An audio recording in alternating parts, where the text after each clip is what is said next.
The New York City Transit Authority's Mental Health on Wheels program celebrates its 70th year of operating their famous mobile homeless shelters for the mentally unwell. You love to see it. As you know, the shelters famously move the patients from neighborhood to neighborhood so that volunteers from every part of the city can easily visit the criminally insane patients. The program has proven to be an unmitigated success, with millions of brave volunteers choosing to participate every day. But it's not without its naysayers. That's right, critics are beginning to become concerned that allowing volunteers into these shelters creates an unsafe environment for the mentally unwell, who might be attacked while screaming at a child or threatening an elderly woman.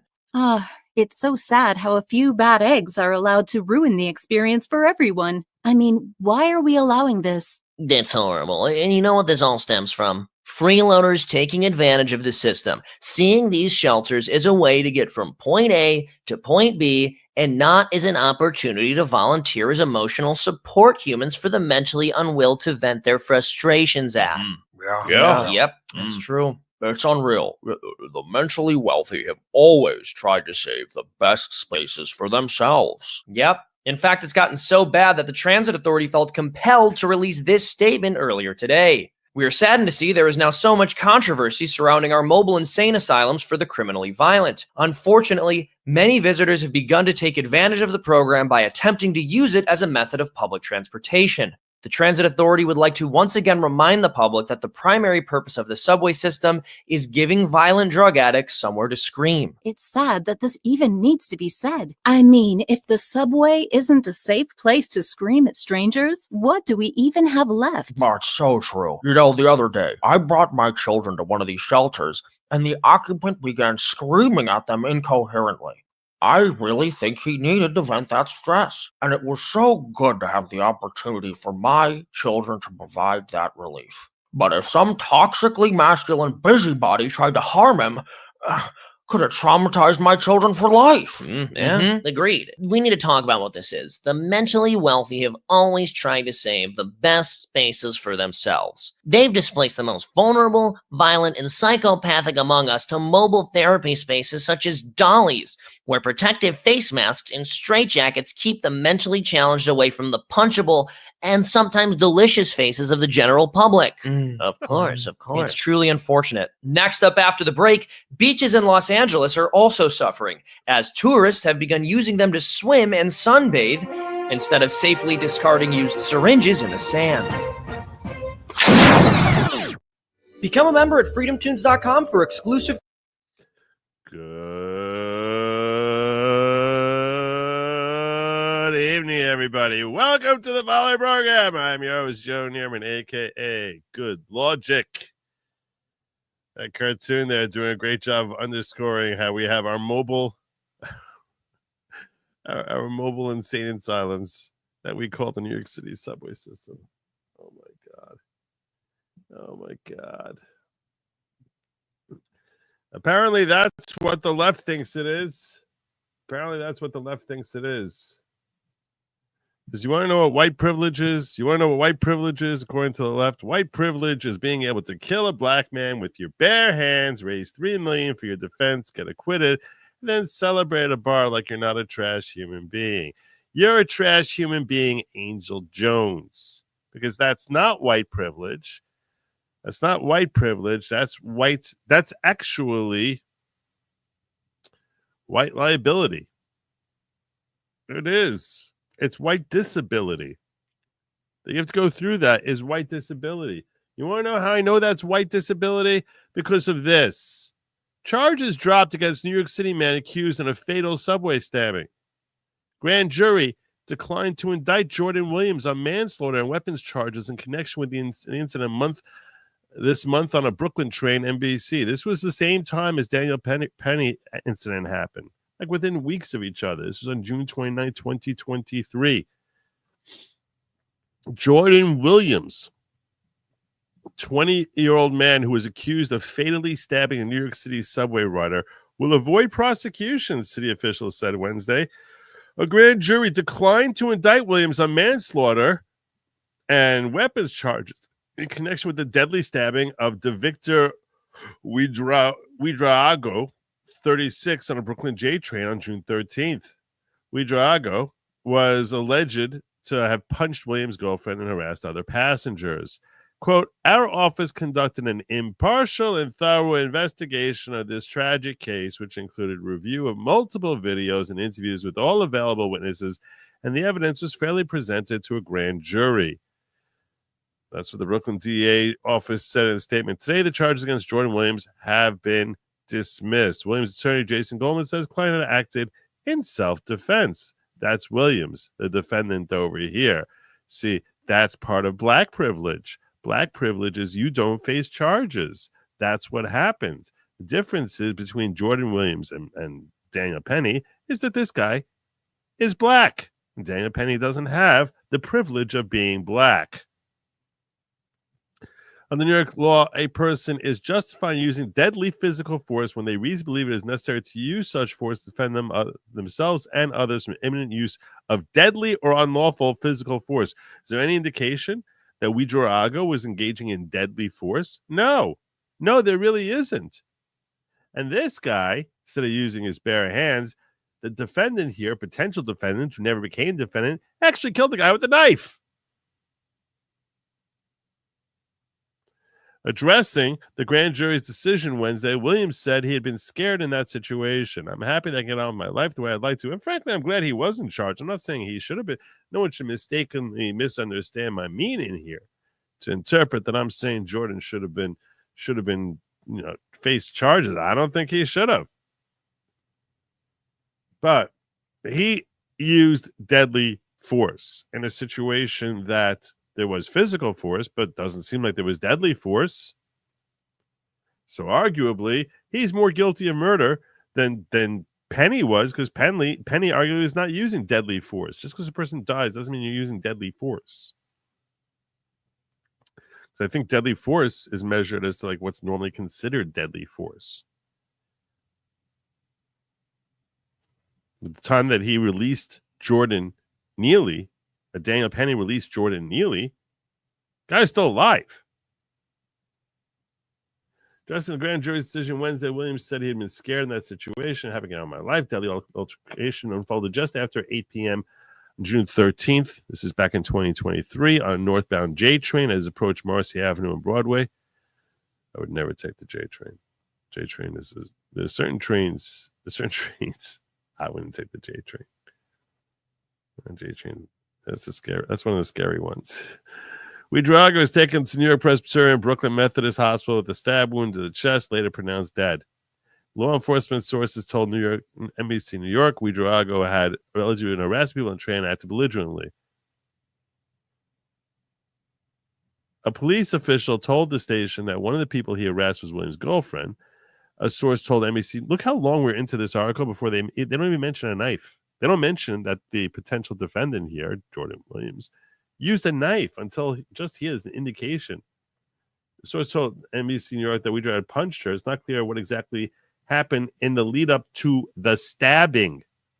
He used a knife on this guy. A knife. This is arguably murder. This is much more arguably murder.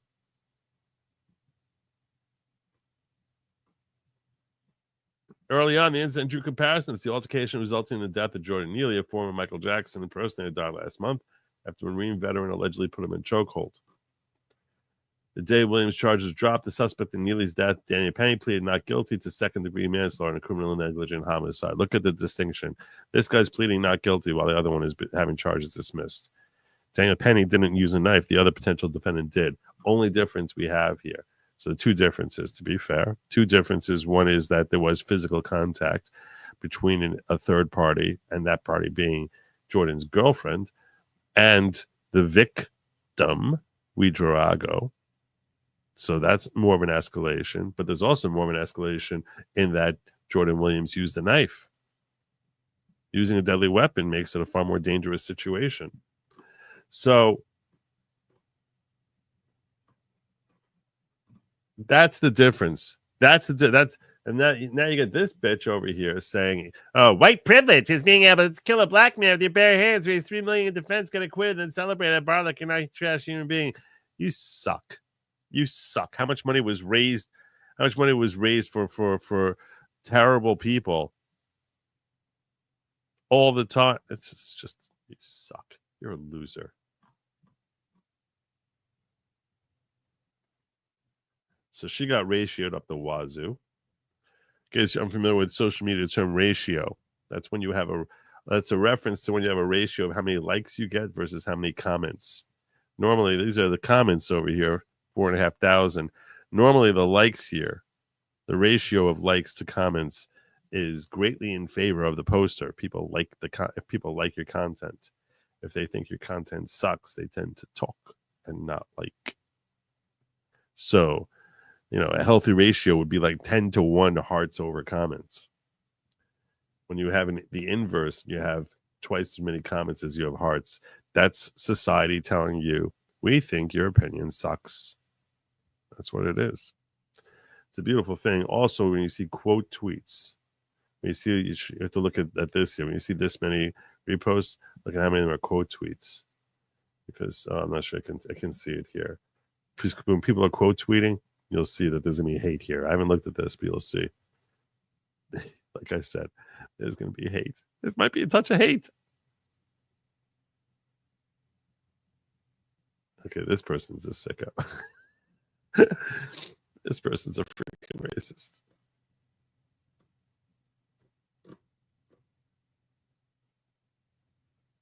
John Burke is an idiot.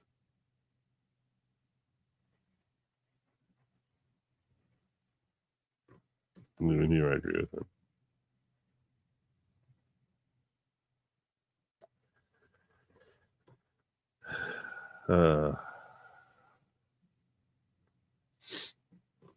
Like I said, you can see.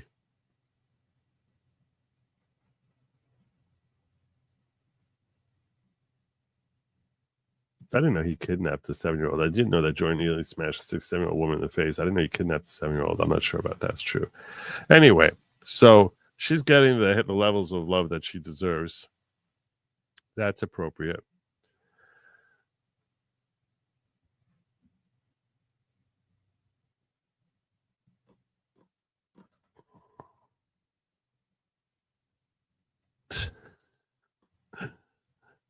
Like I said, she's getting her just desserts.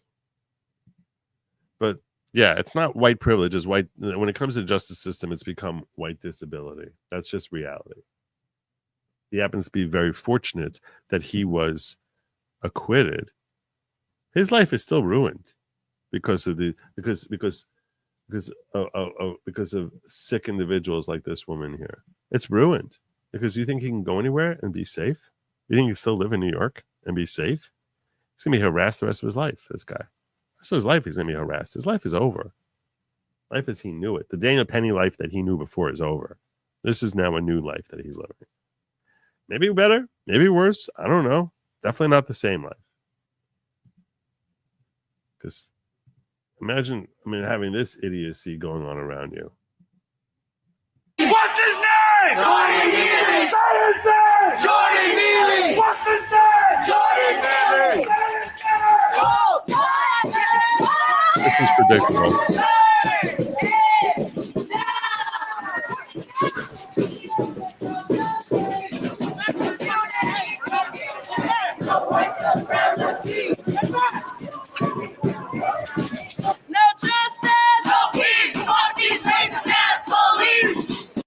They don't even know what the hell they want. What do you want?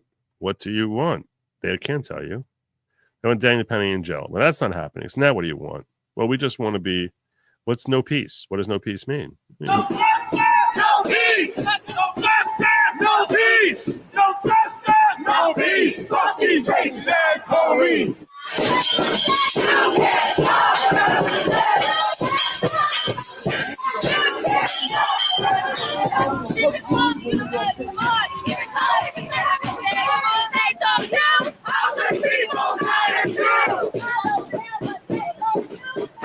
People matter too. I am telling nobody else is hard. Jordan Neely. Jordan Neely. I get it, boys.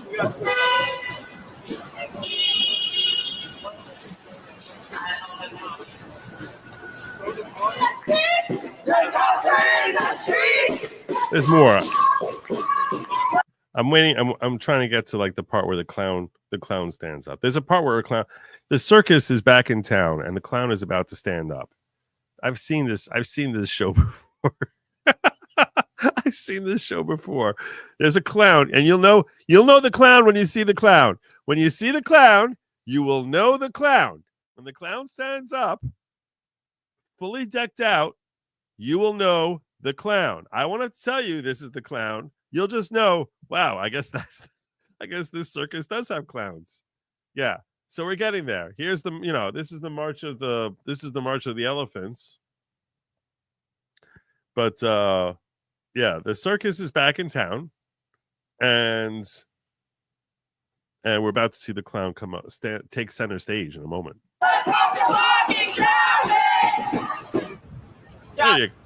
Told you the clown. I told you. Police forces, and throughout now, everyday civilians on the streets. Shame. Shame. Shame. Daniel Penny should have been convicted for murder. That's right. Yeah. Should have been. I'm gonna say it one more time. Daniel Penny should have been convicted for murder. That's right. That didn't work.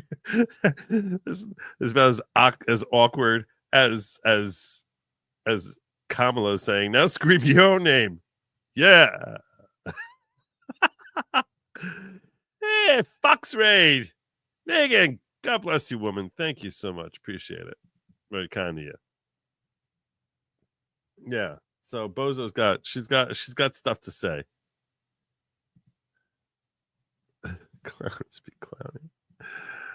Salty C's a new member. We're gonna hear the rest of her. Don't worry, because she got things to say, things on her mind.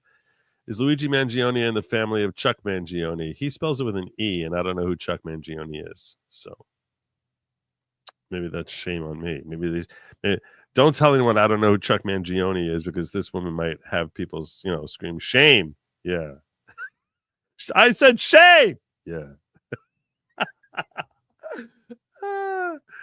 Maybe they should have gotten a ringmaster instead of a clown. I'm just suggesting. I don't know. I think I could have handled this moment a little better. That's just my take, is I could have handled it a little better. Thanks for always being a good sport, Joe. Congratulations on the little one. Thank you. The laser has been returned to the porch fully charged. Yeah, this guy dropped me a text, dropped a message. Like he's always asking me if he could borrow my Jewish space laser. So the last time he asked, I think it was yesterday. So I said, I'll leave it on the porch. Just please return it fully charged.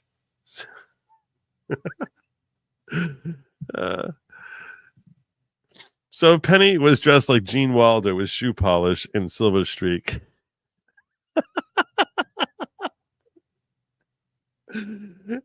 Sorry, Richard Pryor. Then Penny would be Yeah, if he was wearing blackface, that might have worked a little better. Is it legal to carry a knife in New York City subway? I don't think so, but I don't know. That's a good question. I don't know. I don't usually carry a knife that I had to inquire. Is this a legal thing too?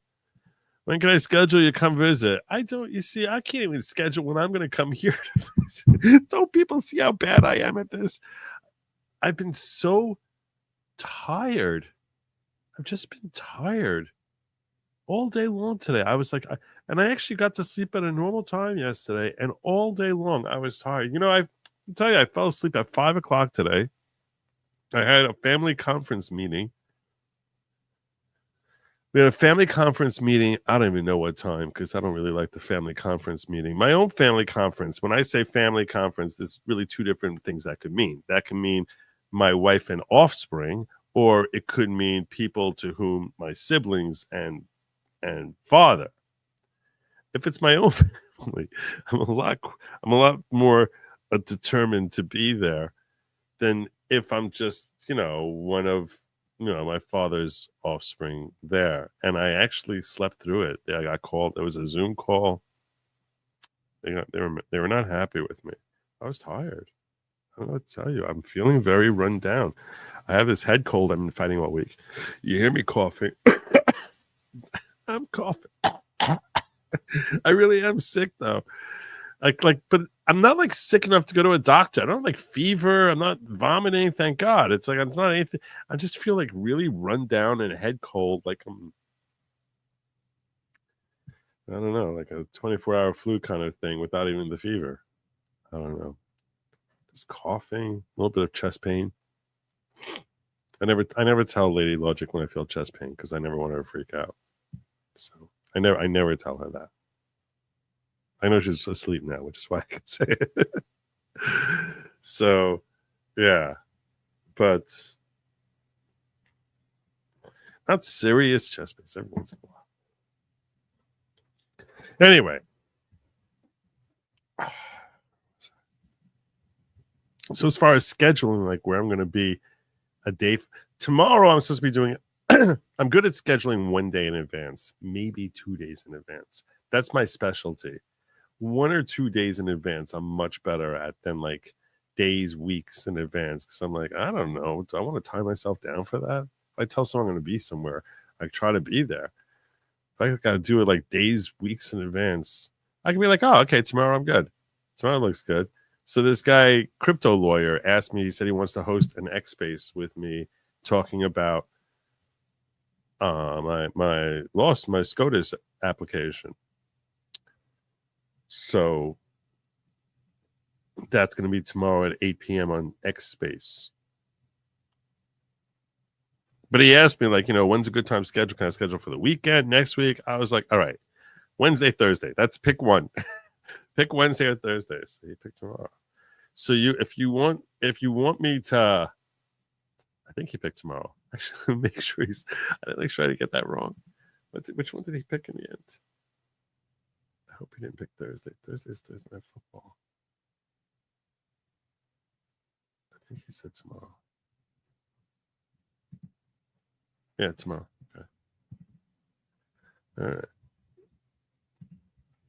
Congratulations on the new addition to your family, Joe. I'm hopeful for this new generation's future because the latest developments in our country. Amen. And congratulations to you on being a member of the following for 4 months, where we have only greater personal growth.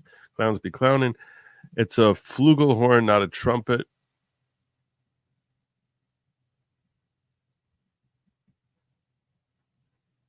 I don't know what you're saying. You're saying in your mouth it's a flugelhorn in that picture? What? I don't know what. Okay. Thank you, Proxy. Appreciate that. Off topic, but what's an old lady got to do to get a freak notification that cult meeting is being called to order? Third night in a row. I don't know. You should get on locals. You should get locals. That's why I post the locals every time. I'm very good about posting my appearances on locals. That's the one thing I'm actually really I'm really reliable on. That if I'm somewhere in a public sphere, I'm really good at posting notices on locals. So when I hear or see leftist women, I think this is a quote from As Good as It Gets. Receptionist, how do you write women so well? I think of a man and I take away reason again. I saw Paige Sporanic was weighing in about the fact that how difficult it is for women to get ahead in being sports commentators and saying you don't have to have practice in the sport to succeed in it. Look at Ebersol, look at Costas, look at Al Michaels. They never played the sport. Why is that only for men and not for women? And the answer is because men don't want to hear a woman talking to them about sports. It's really that simple. And you could say it's unfair. I'm going to come back to this, clown. Don't worry, we'll come back to it. You could say it's unfair. You could say that they're wrong. It's rare for me. I don't know what it is. I personally, I'll tell you right now, I don't have like an issue with there being a woman sportscaster. I mean, the most informative one I've heard from ever is probably Susan Waldman and her voice. She's a color commentator for the Yankees, and her voice is literally the most grating thing you can possibly imagine. The most grating thing you can possibly imagine. But I don't know why but here's the thing. It doesn't really matter whether men disliking women commenting on sports is fair or unfair. It is the reality of the situation. Much as the reality of the situation is that, like, nobody is looking to have me pose in for on some calendar. That's just, you got to deal with the reality of the situation of life. But I really want that. I really want to be able to sell shampoo. That's what my dream. My dream is I want to be able to sell shampoo. That's just women sell shampoo much more effectively than men do. That's just reality. But that's not fair. Well, you know what? Life's not fair. Like I can't give birth either. This all comes with the territory. If that's the way society is, to complain that it's hard for a woman to get in there, yeah, you know what? So maybe just don't try going into that area. If you understand that it's really tough for you because of certain competitive disadvantages that you have, find an area where you have competitive advantages. Trust me, Paige Sporadic has a bunch of areas she's got competitive advantages over most folks. But to say it's like unfair, God, I mean, it doesn't make any sense. It doesn't make any sense at all, because fairness is not. Life was never promised to be fair. That everyone has an equal opportunity for every job. No, that's what communism believes. There's a reason that you have to sort of recognize you can either live in your fantasy world or live in reality. The reality is we don't want to hear women talking about sports. I can't explain why it is. I really can't. You can call it sexist. You can call it misogynist. No one cares what it is. It's just reality. And the market is going to reflect that. Like, so no, we're going to shove it down their throats. Like, why? Why do you have to do this? Because one person is all in a hissy over it? So, like, no, we're going to make this a product that the fans are going to appreciate less, because that's what we have to do. Because there has to be equality. It's like, just go away, find something else. Who told you to make this your career or a wannabe career? I want to be an astronaut. It'd be really cool. I'm never going to be an astronaut. That's not fair. That's life. Deal with it. It's like, grow up. It's so no patience. No patience. I don't understand these people. I don't understand where people are coming from.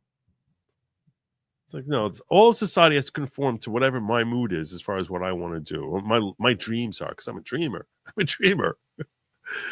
It's like, all right, so if you want to be a dreamer, so go get the good hashish, pay the extra money, and go dream.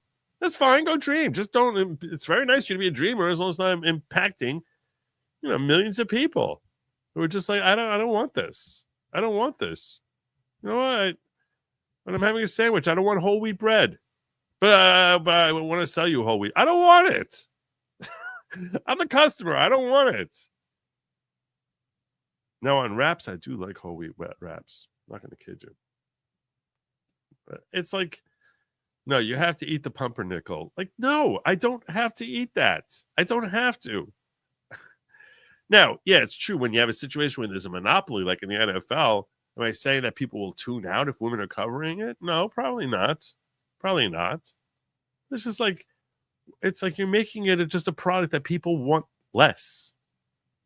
So why do that? How is that fair to ask a potential employer? That's what they should be doing, to demand that of someone, demand that of an industry. Everything about it is just so terrible.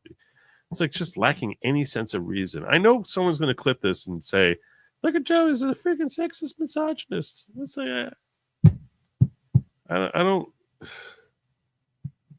understand it. I don't understand. Just deal with life. Find something that makes you happy. It doesn't have to be that's I don't know, not pissing off millions of people. Maybe that's a good life choice right there. Here we go. I talk about personal growth all the time. Here's part of what I'll recommend to you. Make life choices that don't take off millions of people. Just like that. Just like that don't that's like career goal is to basically take people's sphere where it's purely for entertainment and tick them off. That's one goal you should have. Like, don't make society a less happy place. That's a good career aspiration. How self-interested can you be? How self-absorbed? I want this job. Go be a dreamer somewhere else. Take Z-Pack and some emergency and get some sleep. I actually have been getting sleep. I went to sleep yesterday much earlier than normal. I finished my show and I was asleep a half hour later. It never happens. Thursday, you'll be live all day. I'll try to pop in. Send me an invite. I'll try to pop in. And if I do, I'll tell you what time I'm popping in at goodlogic.locals.com. So I will try to pop in with you. Okay? Like, clip me and tag me saying this, and then I'll be like, oh, freak, I really got to go. I'll be there. And once I'm there, I'll like it. Shame. Are we going back 1500s? Next will be town square justice. That's what this looks like, doesn't it? It does. This whole situation here. It's just a weird situation. It's a very, very weird situation. I'm not done with her yet. I'm not done with that. I ain't done with that woman by a damn sight. We're about to go medieval on her ass. What's this about Clarence Thomas and your briefs? Well, he's going through my briefs. What can I tell you? Can I take a guess as to why you're so good at posting on Locals, or would you prefer a rhetorical question?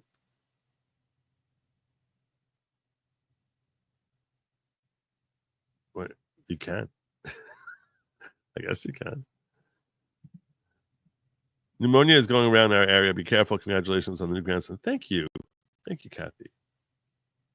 Yeah, I'm actually, the newborn's supposed to be coming into the house. They were supposed to come here tonight. I don't know what happened.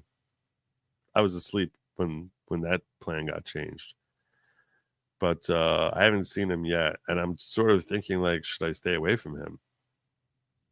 Like, I'm a little nervous about that. I don't think I have pneumonia, but are the drones up by you? I haven't seen any. But if I heard drones outside, I would probably think it was lawnmowers. So I don't know. Just had my first granddaughter's holiday concert. Fun 4-year-old messing with dress and pick nose and not singing. Grandkids are the best. They are. Grandkids are the best because they're a lot of fun, and then you can give them back. They're amazing. Let's have fun playing with each other. And now, like 15 minutes later, I'm really exhausted. Where's your mom? Should we go find mommy? I'm very good at ending our sessions with, should we go find mommy? Now, Lady Lawgic has a lot more stamina than I do. She can go for hours with them. Hours. But then she's done. Well, there you go. Nice. Well done. He is the sports commentator. I'm playing him this week in the playoffs. We have like a little bit of a grudge match because he took the first match. I took the second one. It's a little bit of a grudge match right here between me and Wellesley. But may the best team with the name Good Logic in it win. So, are you a hands-on or hands-off kind of granddad? I don't know if I can qualify that. I like making them laugh. But like after a half hour, because you have to realize they're all my grandsons, the oldest one just turned 4. So I have 5 grandsons and the oldest one just turned 4. So when you're dealing with a kid that small, you're really just like providing entertainment for them. You know what I'm saying? Like you're sort of playing with them and sort of like, doing things to make them like laugh or giggle or play around. Like you're providing, you're not having a conversation with them. You can, I guess, but it's like, it's really, you're really sitting there and serving almost like as an entertainment center for them. Whether you're playing peekaboo or, or some sort of, some sort of like throw in the air kind of game, you're providing the entertainment for them, which is very different from like when they get older and then like they have their own contributions to make. So, yeah, I don't know how I qualify. I'm a woman. I don't want to hear women announce sports either. Yeah. Yeah. I don't want men to sell me shampoo. I don't want that.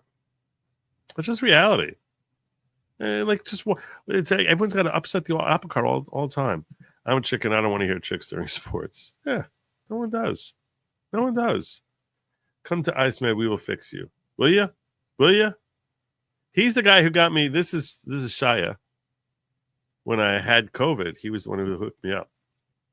Took care of me. Got me a Z-Pack. Took care of me. Took good.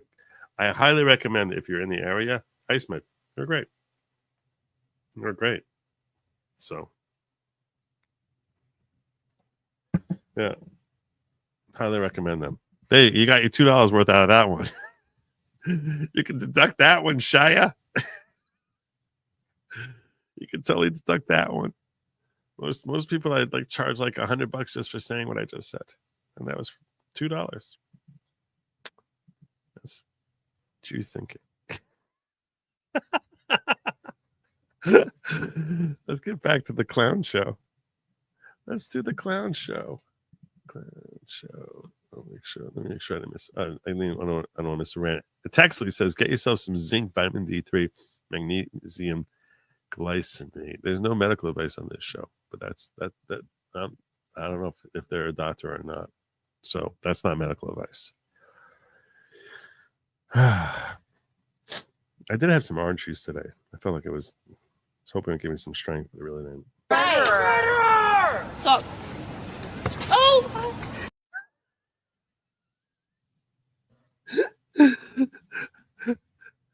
This is a woman who's clearly understands the gravity of the moment. Daniel Penny should have been convicted for murder. That's right. Yeah. I'm gonna say it one more time. Daniel Penny should have been convicted for murder. That's right. So, Relly Rebel. Relly Rebel is a father, is a black man, is the founder of We the People, one of the most longest current standing mutual aid groups in New York City. Relly Rebel is now behind bars because he was out here using his First Amendment right to protest for Jordan Neely. Shade! Oh, there we go. So I want us to come out here and not only remember and scream Jordan Neely's name while we're in these streets, but I want us to scream justice for Relly Rebel too. Okay? Can we do that, community? Yeah. No one wants to see that. All right. So we're going to do that, community. We're going to do that, fam. We're going to do that, fam. You and me. You and me. We're going to scream clown. Okay? Can we do that, fam? Can we do that, community? Can we do that? Clown. Oh, God. They don't even know what they want. What do you want? You have to sort of tell us what you want. But this guy, Daniel Penny, is not just he's not just a hero. This guy's an insane hero. I would never say that if I was walking in his shoes, I would never be sufficiently noble to say what Daniel Penny said today. Okay? A lot of people tell me all the time, "Oh, you're such a great guy, Joe." I'm not this good. I'll tell you right now. Not even close. I mean, I'm not a confrontational person. I don't really extend myself.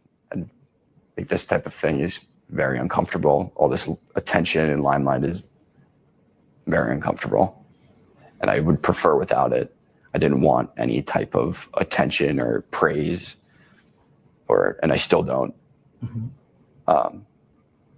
The guilt I would have felt if someone did get hurt, if he did do what he was threatening to do, would never be able to live with myself. And I'll take 1 million court appearances and people calling me names and people hating me just to keep one of those people from getting hurt or killed. I mean, I'm not a confrontational person. He's saying he would do it again. This guy's saying he would go through it all over again. He would do it again. That's amazing. This guy's amazing. He's amazing. And I was trying to describe, if you saw yesterday's show, I was trying to describe like what the subways are like. And I was saying, like, we always had some homeless on this. I was basically explaining how there was always some homeless, but you can't just say homeless and assume there's just one category of homeless. Anyone who's homeless, it's a sad situation. No one is mocking the homeless. No one is lacking in sympathy for homeless. I mean, people do, whatever they feel is appropriate with respect to helping the homeless. I'm certainly not passing judgment on anyone. But to categorize the homeless as if they were all one category and that, Joy Neely was just another homeless person, that is just a flat out lie. It's a flat out lie, because a lot of homeless people are just sort of sitting and, they might be riding the trains. They might be asleep on the trains. They might go around panhandling on the trains and asking people for money in ways that are just like, hey, can you help a guy out or help a woman out? That you see that all the time. No one has a problem with no one has an issue with that. Very few people have any sort of real issue with that. But there's another type of homeless out there, which it seems like Jordan Neely fits into, and that you're about to see right here. Which, like, you tell me, what should we do if you're sitting in this situation? I want you to note, he doesn't touch anyone. He doesn't physically assault anyone. The person we're about to see right now, classic subway train, and many of us have seen this. Many of us have seen this type of thing on the behavior. You tell me, what would you do? You're sitting there either by yourself or with a family member who's either old or very young, or just, with your significant other. You tell me, what do you think is appropriate for a member of society who has the capacity to step up and do something? What would be appropriate in this scenario here? Because I don't even really have an answer. Because he hasn't. I don't know what this guy is. Stop it. Stop it. Go. Go. Go. Go. Go. Go. Go. Go. Go. Go. Go. Fuck out of here. Go. Go.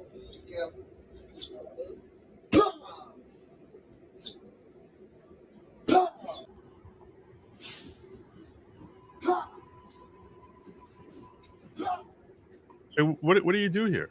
Stop it. What do you do with someone like that? He's not.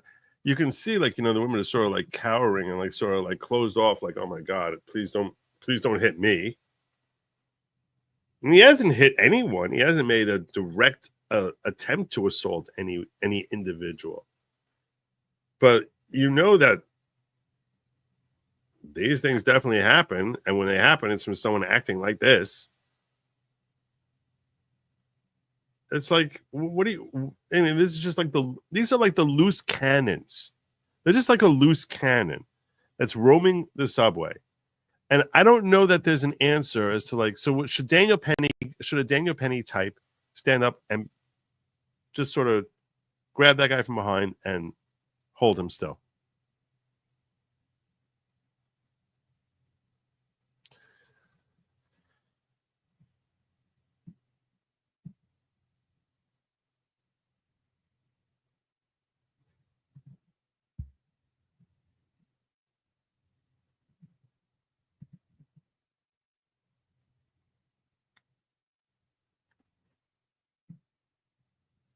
Yes, he is very typical of a ride in the subway. He is. And it's like, and people are like, oh, he didn't hurt anyone. It's like, why is it that people have to ride the subway terrified that he's going to decide to hurt someone when he's clearly displaying violent type of objectives? He's manifesting violent objectives. It's a really tough call, because it's not any individual here that he's threatening. But what I like about this video is this is such a classic scene that many of us who have ridden the subway have seen routinely over the, and it's like, what do you do with this? What do you do when you're sitting in that situation? And you're trapped in that car with the guy. You can't even get up and walk away from him. You're trapped until you get to the next station, which could be in 3 minutes, 5 minutes, 8 minutes. If the train stops, which sometimes it does, train stations, it could be longer than that. Like, what do you do? Like, what is this? I mean, what is some bitch like this person over here think we should do? What are we supposed to do there, Angel Jones? It's like they're so out of their literally PhD. I wonder what her PhD is in. Like, I really need to guess. Critical race scholar. There you go. As if there's such a thing. Real scholar. You're a real freaking scholar.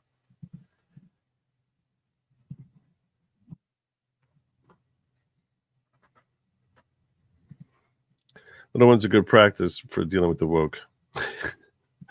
That's true. KJP came to New York City to give a speech. Really? Still have my New York license. Z-Pack invest in an infrared nose device. Side effect free way to deal with cold sinus issues or get some sun. Really? Need sun? Maybe. She got nothing on Bozo. They both have red hair. There you go. Woke children have a hard time coherently expressing what they want or mean and why. Yeah, well. Just watch video of a homeless man laying on a bench of a train while he took a piss, wondering if R. Kelly got out. That's what. It's just like it's and they're like, oh, you just have to take it. You just have to take it. It's you're the one who decides to ride the subway. You have to take it. If you don't want to ride the subway in there, then Kathy Hochul wants to hit you with some fee, some congestion fee. It's just like the F you. What do you want society to do? What do you want from them? I don't understand what the hell Democrats want from society. What do you want from them? Am I supposed to be paying a stupid $20 congestion fee every time I set foot to go in there, or I have to deal with this lunacy? It's like, pick your poison. Oh, welcome to New York. Pick your poison. Just a terrible place. That's the sad reality of life in New York right now. Pay a congestion fee or subject yourself to this.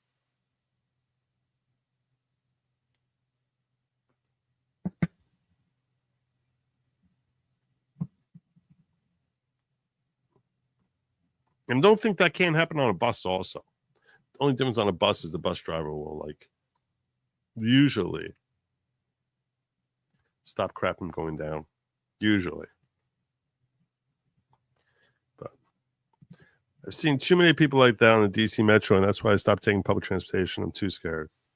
I'm scared of playing you in the last week of any regular season. I'm tired of this, okay? All of a sudden, you get Josh Allen drop 50 on me. Drop a 50 on me. That's ridiculous.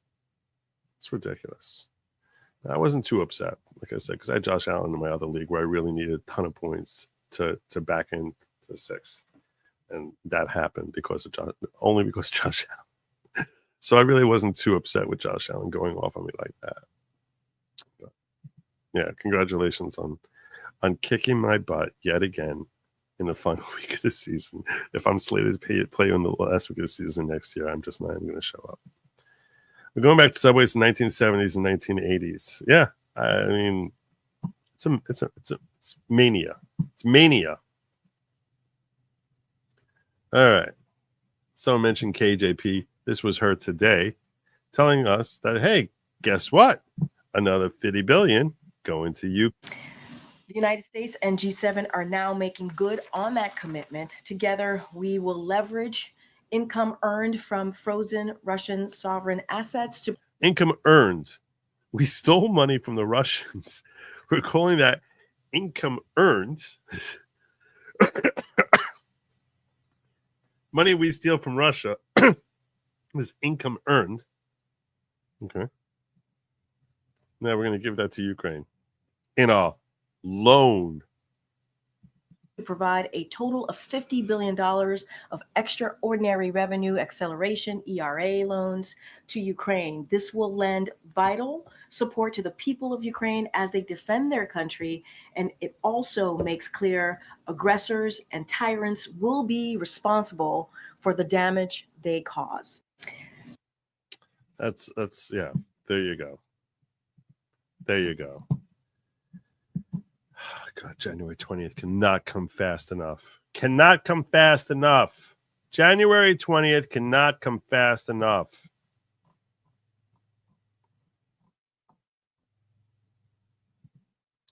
Supposedly, Trump tweeted this out today. Speaking about Bidenomics. You pay taxes. I send it to Ukraine. They send it back to Hunter. Hunter gives it to me. I pardon Hunter. That's how Bidenomics works. There you go. There you go. Spot on. I guess this one wasn't our taxes. This is money that was earned. Earned. We should earn. All kidding aside. All kidding aside. I know how to fix the deficit. I know how to fix the deficit right now. I'll tell you right now, you fix the deficit. You United States of America sues China for $50 trillion for our damages from COVID, enter a judgment, cancel our debt. It's really very easy. The reason you can't just ignore the debt is because that'll hurt our credit. But if you give it some sort of validation and saying this is for COVID and what you did to us and all the damages we sustained, all the damages that all that it cost our country and everything of that nature, United States sue China, recover $50 trillion, debt. Bye-bye. There you go. There you go. There's our deficit. Wipe it away. You call it the Save Our Grandchildren lawsuit. Wouldn't it work? Wouldn't it work? You know how stronger the dollar would be? Like that? Like that? That'll cut inflation right there. That'll cut inflation right there. All of a sudden, when the dollar has real value again, China might go to war with us over that. It might start a nuclear war. Could. It could. China, you told China that, hey, we're just wiping away trillions in debt and we're never paying it to you. Countries are going to war for a lot less than that. A lot less than 30 trillion or whatever it is that our debt is with China. There you go. Wipe away. Not all of our debt is held by China, but I think like roughly a third to half of it is. So, boom. That's my solution. Call for the COVID atrocity in your Wuhan labs.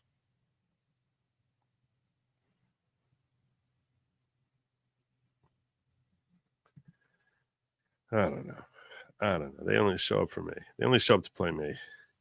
Democrats and Rhinos one-sided bow down to authoritarian leper messiah government.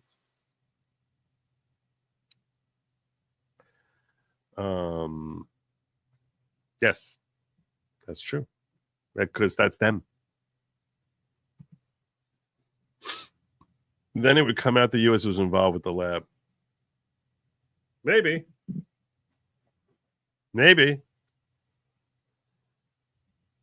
So you would have, that would mitigate how much they owe to the extent we were involved. How to get jurisdiction in China? People sue foreign countries all the time. I know a guy. It's a funny story. I was doing judgment execution. I met a guy who would execute massive judgments.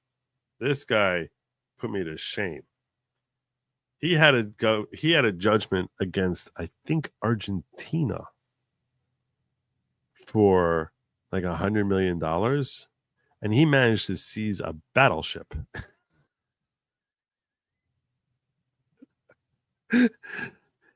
Dude seized a freaking battleship.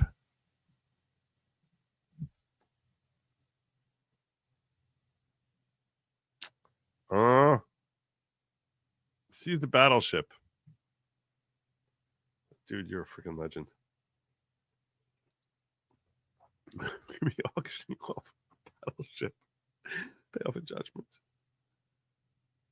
Seize the battleship. How do you seize a battle? I don't know how. I still don't understand how that went down. I went to a Yank game with that guy. I don't remember his name. This is like 15 years ago. So, yeah.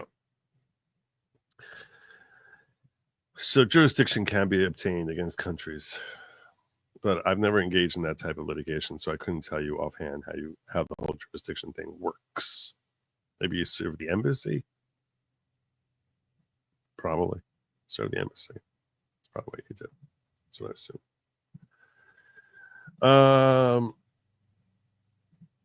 All right, Nancy Mace. Let's talk about this. Let's talk about this. I don't have a lot to say about this, but other than this, we can. I know I called it. I labeled it a headline story, but I don't really have a lot to say about this other than to inform you that it happened. Nancy Mace saying, I was physically accosted at the Capitol tonight by a pro-trans man. One new brace for my wrist and some ice on my arm, and it'll heal just fine. Capitol Police arrested the guy. Your trans violence and threats in my life will only make me double down. FAFO. Hold the line. Hold the line, Nancy.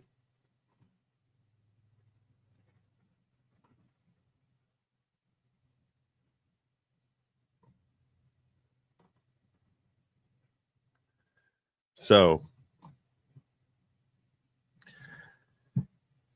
I didn't actually pull up and see if there's any stories which provide greater detail than what she provided there. Let's see what we got. He's accosted. There's any video of it?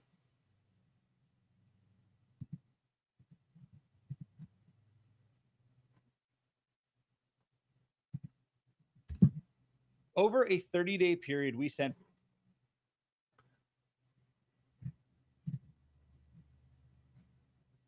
Five News alert out of Capitol Hill. A man is under arrest accused of assaulting Republican Congresswoman Nancy Mace at the Capitol tonight in the Rayburn office building.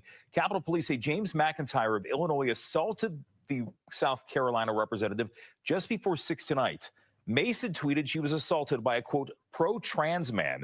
But Capitol Police haven't confirmed a motive. Last month, Mace proposed banning transgender lawmakers and staff from bathrooms that don't correspond to their biological sex. She says it was in direct response to the election of Delaware Democrat Sarah McBride, who will become the first ever transgender member of Congress.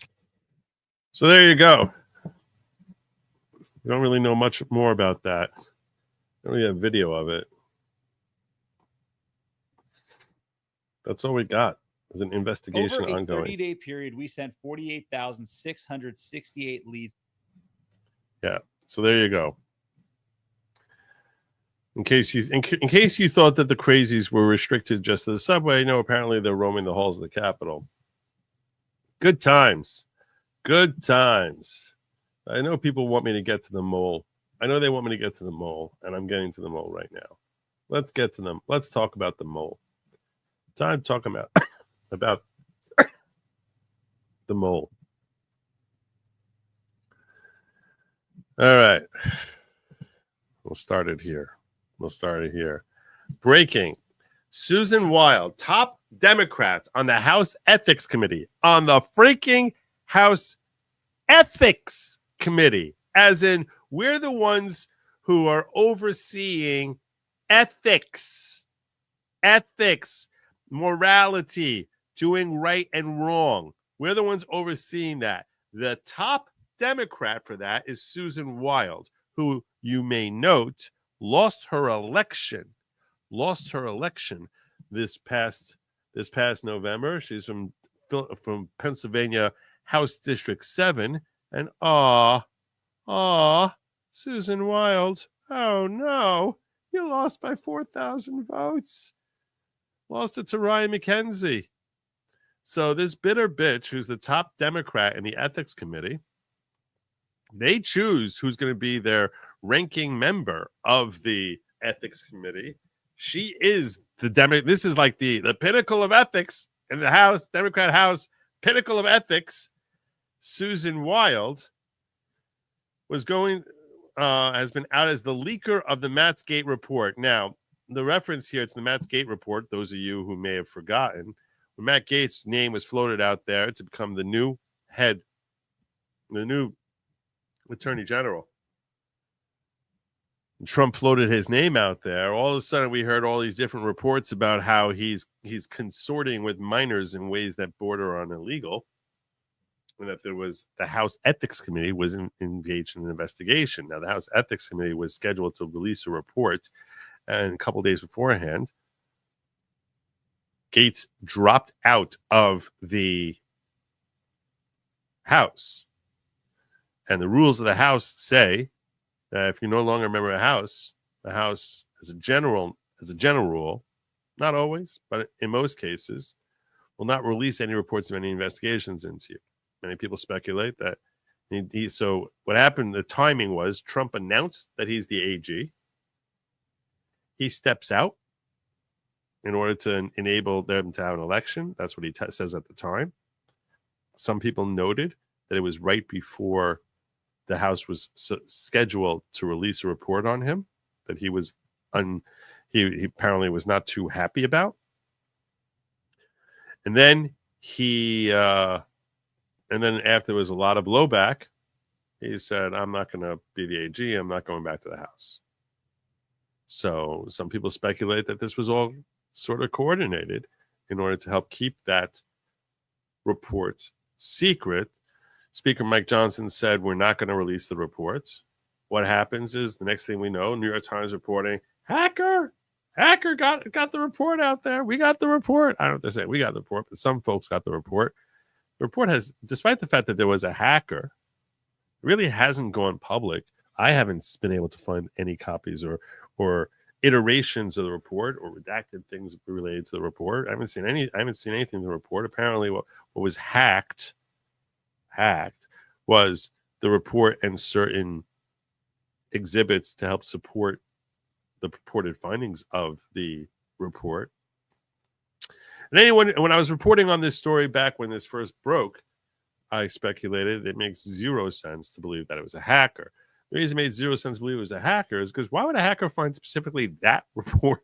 Like, of all the millions of secret classified documents in Washington, they specifically get that report. And there's not a great deal of consternation from Congress of, oh my God, we were hacked. Who knows if they got our nuclear secrets? Who knows what secrets they got?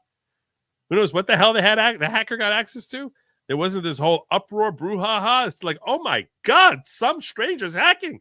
I mean, it seemed insane to believe that rather than the far more obvious conclusion that somebody leaked. And the question was who. And now we have a name and a face to that. And then is this bitch right here, Susan Wild. So House Ethics Committee was going to release a damaging report on Matt Gaetz last month, but because he resigned from Congress, the committee lost jurisdiction. Parts of Gaetz' report were selectively leaked to the media. Hacker also obtained a trove of documents from the damaging reports. That is a very flattering picture of Susan Wild. Then this happens. Representative Susan Wild, top Democrat of the House Ethics Committee, has been out as a leak of the Matt Gaetz report. Where'd you go? Oh no. Where's Susie? Where's Susie? Everyone wants to know where Susie is. Well, I guess she's going to come to the next, at least we'll be able to find her at the next Ethics Committee meeting. We'll be able to get her there. People can get a statement from her there. No, what's this? Oh no, Susan Wild absent from Ethics Committee meeting after Gaetz leaks to the press. Oh my gosh. Representative Susan Wild, top Democrat in the House Ethics Committee, was absent from the panel's meeting last week after being traced as the source of leaks to the press regarding the investigation into former Representative Matt Gaetz. Remains unclear if Wild voluntarily skipped the Thursday gathering or was assaulted on the DC Metro or some other reason why she wasn't there, or was asked not to attend, what information she leaked and to whom, and how the panel tracked her as being the leaker. Two sources said Wild ultimately acknowledged to the panel that she had leaked information. Representative Veronica Escobar of Texas served as the acting ranking member during Thursday's meeting, according to a source who noted that any time a member of the panel is absent, there's an acting ranking member in their place. It also remains unclear that the Pennsylvania Democrat, who's leaving Congress at the end of the year, because she lost, because Pennsylvania said, "Nah, you suck, Susie Wild," will be present at the Ethics Committee meetings in the future. Representative Michael Gaetz, the chair of the panel, told reporters that Thursday's meeting was not the last for the group. In a statement to The Hill, Wild's Chief of Staff, Jed Ober, said the Congresswoman skipped last week's meeting because she was frustrated with how the Gaetz report had been handled. Really? Frustrated? Were you? It said characterizing her absence anything more was inaccurate. Oh, well, what about just it was leaked? What about that? Can we characterize it that way? How about that, Jed? Does that work for you, Jed? That your boss there is basically a traitor to America? How's that? Is that a more accurate framing for you? How about that there's zero logic or sense in believing that she can be trusted with any sensitive materials that circulate on the Hill, because she clearly acts in her own self-interest rather than the interest of the people who elected her to Congress, and that she potentially should be prosecuted. I'm actually going to walk through with you what potential ramifications there may be for Susie Wild. But she's frustrated. Oh, she's frustrated. Oh my God, I'm so frustrated. Well, am I frustrated? Oh, so you can do whatever the hell you want because you're frustrated. You're not completely self-absorbed. Representative Wild was frustrated by the manner in which the report was handled and didn't feel it was fruitful to participate in any further meetings on its potential release. Characterizing as anything more as inaccurate, there'll be no further statement until the feds come. No statements, no comment, no comment, no comment. We're going to take the moral high ground right here. No statement. She's frustrated. Wild's office declined to comment when asked if the Congresswoman would attend future ethics committee meetings pertaining to the Gaetz report. Spokesperson for the Ethics Committee declined to comment. Noticeably missing from last week's Ethics Committee gathering, being the only member of the panel who did not enter then exit the committee room, which was swarmed with reporters. Punchbowl News later reported she would not attend. The panel met to discuss its investigation of Gaetz, which has become the subject of controversy after the Florida Republican was nominated by President-elect Trump to serve as his AG and resigned from the House, which drew his name for consideration, said he would not take his oath next Congress. Whether to release the report has become a heated debate on Capitol Hill. The group broke from its Thursday meeting without publishing the report. In a statement afterward, the panel said it is continuing to discuss the matter. The Ethics Committee, which is known for conducting business in secrecy, had been investigating Gaetz for roughly 3.5 years. Why 3.5 years? Probing allegations of sexual misconduct. How long does it take to do an investigation? I don't know. Maybe it's taking 3.5 years. At a certain point, you're like, this is kind of ridiculous. 3.5 years. Wow. This thing goes back to like COVID days. The investigation, however, came to an abrupt end after Gaetz resigned from the House, since the panel does not have jurisdiction over foreign members of Congress. Gaetz has denied any wrongdoing. Various pieces of information about the years-long probe into Gaetz have leaked in recent months, including logistics about meetings, votes taken during those gatherings. The panel's plan to vote on releasing the report days after he announced his resignation. Any leaks from members and staff are a violation of committee rules. Individuals on the panel take an oath swearing they will not disclose unauthorized information. Well, should we seem to break that oath?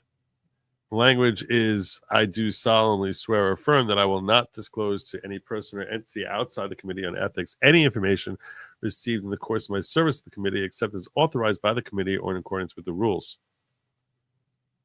While the top Democrat in the Ethics Committee since 2022 is not returned to Congress after losing her re-election bid to Republican Ryan McKenzie, Congresswoman's frustration with the committee was apparent following a meeting regarding the Gaetz report last month.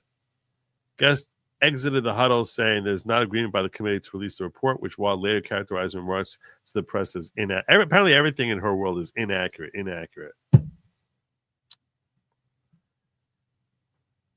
She accused Guest of having betrayed the process by disclosing. Guest is the head of the Ethics Committee, of having betrayed the process by disclosing our deliberations within moments after walking out of the committee, which was her reason for commenting to the press.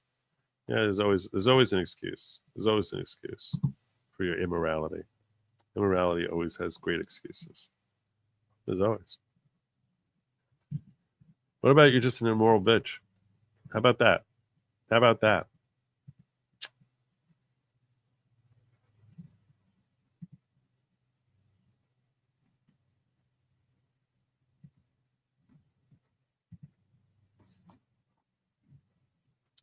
Some of you may be wondering, can Susie Wild be prosecuted? Let me break down for you the law on that as I see it. What statutes let's assume that these claims prove to be true, that she took these House Ethics Committee's secret investigation and leaked it to the media. What crime has she committed? This is a question for the class. What crime has she committed, if any? What crime has she committed that she could be prosecuted for?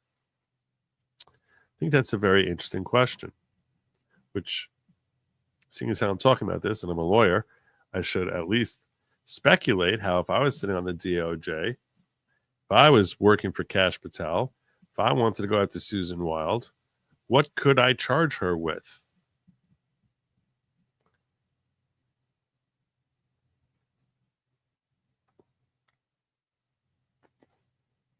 I think these are good questions.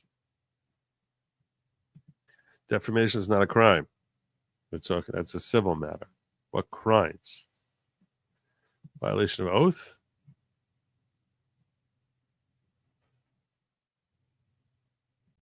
What is the crime, though? Is there a crime? Release of classified documents. So I was looking this up. I was trying to figure out what statutes, if any, has she violated. I did some homework here for you. And I'll tell you right now, it's possible she could be charged. It is possible she could be charged. But if I was her defense counsel, I think that there's a lot of defenses that she potentially has. I don't think there's really a statute that's geared for this. There really is nothing spot on point, making it a crime for a member of Congress to violate their ethical rules. Now, I will tell you, there are House ethical rules. And specifically in the House ethics, House rules and the rules of House ethics, we have what's called Rule 11, Procedures of Committees and Unfinished Business. And Rule 11K7 says evidence or testimony taken in an executive session and proceedings conducted in executive session may be released or used in public sessions only when authorized by the committee, the majority being present. So you're not allowed to release anything. So she violated this. She violated her oath to uphold this rule, which, considering that we're talking about that she's serving on the ethics committee, that seems to be disqualifying for anything related to ethics. And frankly, I think should be disqualifying for anything, any access to confidential or sensitive materials, because she's a threat. She shows I'm a leak. You're a threat. I don't think that's how the speech and debate clause works. Speech and debate clause doesn't let you do whatever the hell you want just because you're a congressman or a congresswoman. I don't think that there's immunity there. I respectfully disagree with you on that. Farmers that never travel further than the next over happen to be flown from Wuhan all across the world by happenstance. Make stores repay every penny spent upon illegal immigration too. That would be awesome.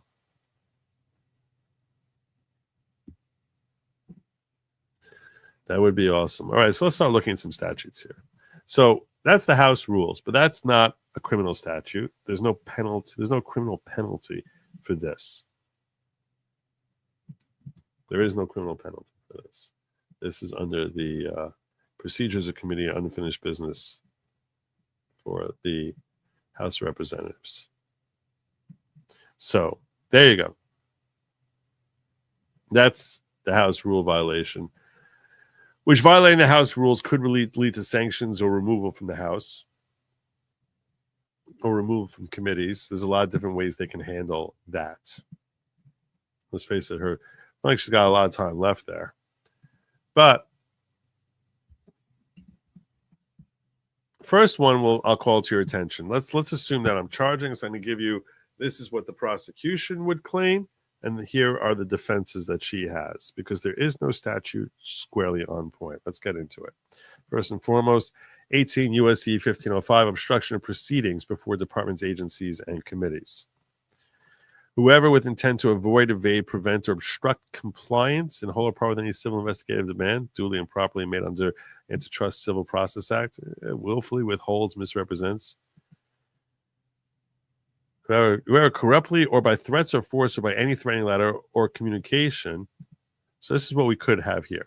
Whoever corruptly communicates, influences, obstructs, or impedes, or endeavors to influence, because she's trying to influence Senate confirmation of Matt Gaetz. That's why you're doing the leaking. So if I'm on the DOJ, I'd say, okay, so she's releasing this to the media because she's trying to influence the Senate from confirming Matt Gaetz, right? That's why she's doing it. Maybe she hates him and wants to embarrass him. That's possible. But I think you can make a cogent argument that her objective here was to keep him from becoming the Attorney General. So corruptly is that she's violating the House rules. So that would make it corrupt. Communication with an endeavor to influence, obstruct, or impede the due and proper administration of the law. Is it administration of the law? I guess there's a law about that they confirm, under which any pending proceeding is being had before any department or agency in the United States, or the due and proper exercise of the power or of inquiry under which any inquiry or investigation is being had by either house or any joint committee by the Congress. But I think this is she's trying to influence the due and proper exercise of the power of inquiry under which any inquiry or investigation is being had by either house. So she's trying to influence the inquiry of the House by leaking. Is that influencing the underlying investigation? Maybe.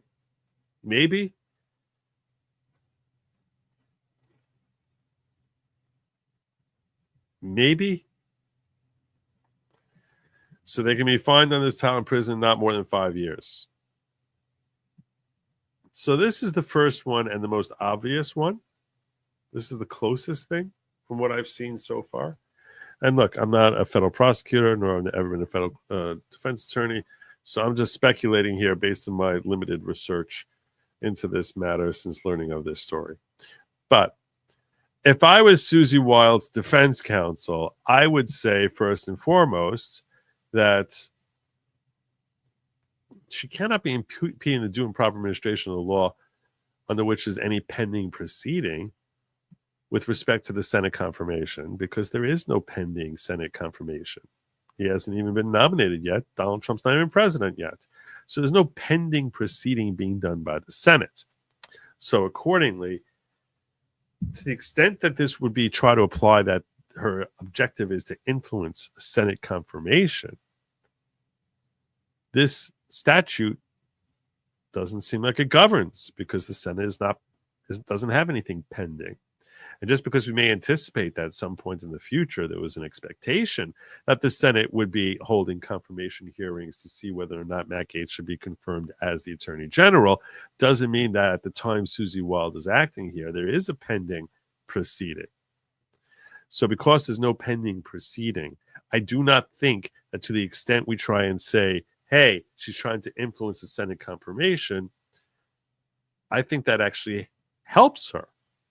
Because since that's not pending right now, if she can say, yes, that was why I did it, and that's not pending, so that's not a crime. So her defense counsel can stand up there and say, you know why she did it? She didn't want to get confirmed. And can you prove beyond a reasonable doubt that isn't why she wanted to do it? You probably think that's the most likely reason she did it. Alternatively, you might say she's trying to impede or have some impact on the pending investigation to Matt Gaetz. Well, is it still pending at the time? Because it had been dropped. The thing had been dropped. The issue had been dropped at the moment that he steps out of the house. She releases it after he steps out of the house. So, and everyone said, well, that's it. Hands tied, can't do anything. So is it pending at that point? Probably not. Arguably not. And could she be influencing it if they're not going forward any longer? So you have to ask, what is she trying to influence? And whether she's trying to influence a Senate confirmation, that is not pending. Or she's trying to influence the investigation to Matt Gaetz, that is not pending. I think that she has a fairly strong defense here to say that there was no objective to influence a pending matter. So I'm not obstructing anything. You can't get me on this obstruction charge. So that's what this is. Obstruction of proceedings. There's no proceedings that I was obstructing when I released it. And I think that she's got a pretty strong defense here. Not going to kid you. I think she has I would like her chances better than the DOJ's chances on this charge. But there are more potential charges. I'm going to go through it. That was 18 U.S.C. 1505. Trying to break down the law for you as it applies to the news. Getting a step ahead for you.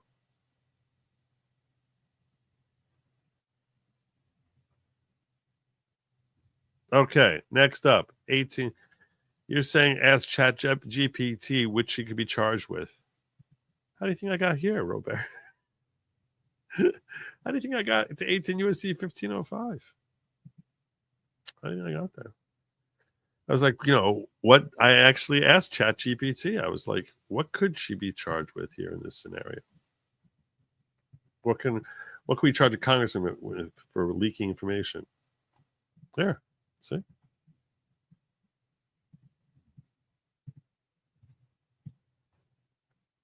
What House rules address? The first question I had for this is, that's how I got to this House Rule 11 Clause 2K7. But before that, I asked Grok,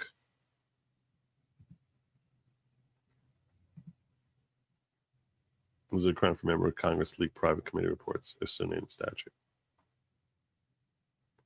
So, and that's how I got to these that we're going to go through one by one. I'll tell you, does it work? Does it not work? Based on looking at the statute and what she's done, which is allegedly done. All right. Code 798, 18 U.S.C. 798, disclosure of classified information. Could she get hit on disclosure of classified information? What are the elements here? Well, whoever knowingly or willfully communicates, furnishes, transmits, or otherwise makes available to an unauthorized person, or publishes or uses in any manner prejudicial to the safety or interest of the United States. So over here you have knowingly, willfully communicate, furnishing, transmit, or otherwise make available to an unauthorized person. This seems spot on where we are. And then it says, or uses in any manner prejudicial safety of the interest of the United States, benefit of the government to the detriment of the United States. Any classified, so let's go before here. We'll look at this. Or publishes. This she's done. Any classified information. Let's assume that this is classified information because it is secret, so it's got some level of classification. What does that have to be? Concerning the nature, preparation, use of any code cipher? No. Concerning the design, construction, use, maintenance of any repair of device app? No. Concerning communications, intelligence, activities of the United States or foreign government? Intelligence activities? I don't think this is meant to, even if there was some sort of investigation by the FBI, I don't think it's referring to this. Could this, number 3, that is classified information, let's assume that there has been an FBI investigation to Matt Gaetz.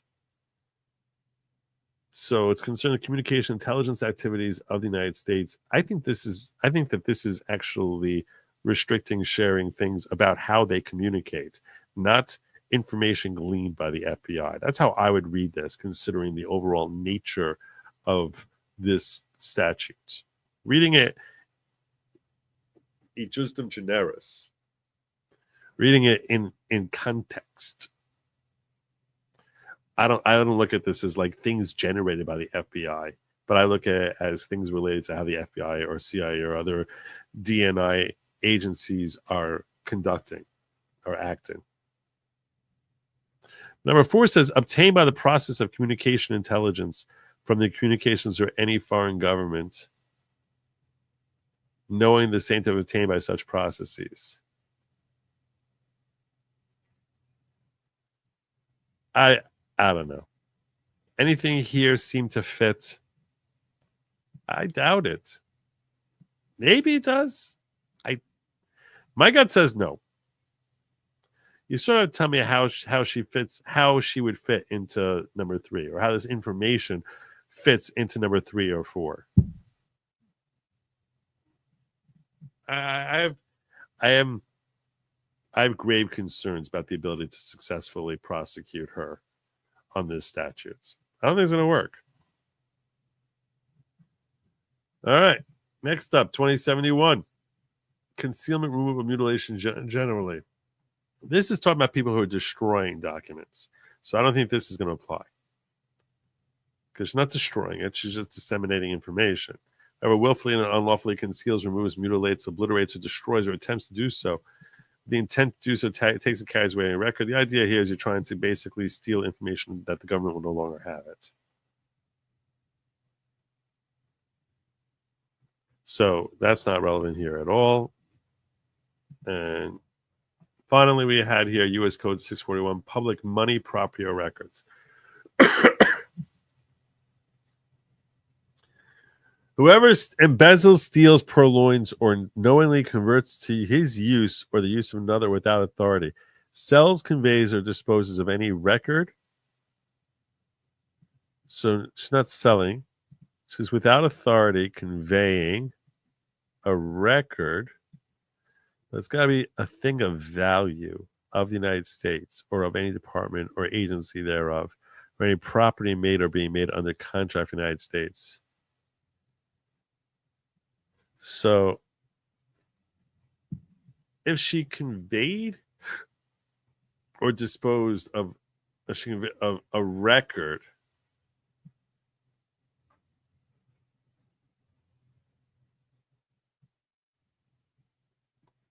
shall be fined under the title prison not more than 10 years. Or a thing of value in the United States. Or any property made or being made under contract in the United States. I'll tell you right now, if you wanted to be a dipstick, and you wanted to be a douchebag, and you wanted to try and read this as governing the records of the House Committee Ethics Report, I think you can make a claim. I think you can make a claim that she's conveying a record. And that this is or thing of value, but a record, you can, as long as it's a record and you convey it. So boom.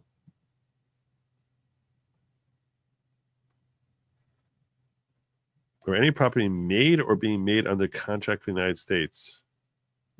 I think there's just other things that you can. It's basically if you convey any record, and I could leave out the rest of this. Voucher, money, or thing of value. These are just a list of other things that you can't embezzle or steal. But once I get to here, so now I got her. She's conveying a record. Whoever receives, conceals, or retains same, intent to convert it to use his gain, shall be fined under this title in prison not more than 10 years. So the way Merrick Garland has handled statutes like this and twisted and redefined them in ways that are new and inventive and designed to be as punitive as possible, I do think that you could try and attack Susie Wild under 18 U.S.C. 641.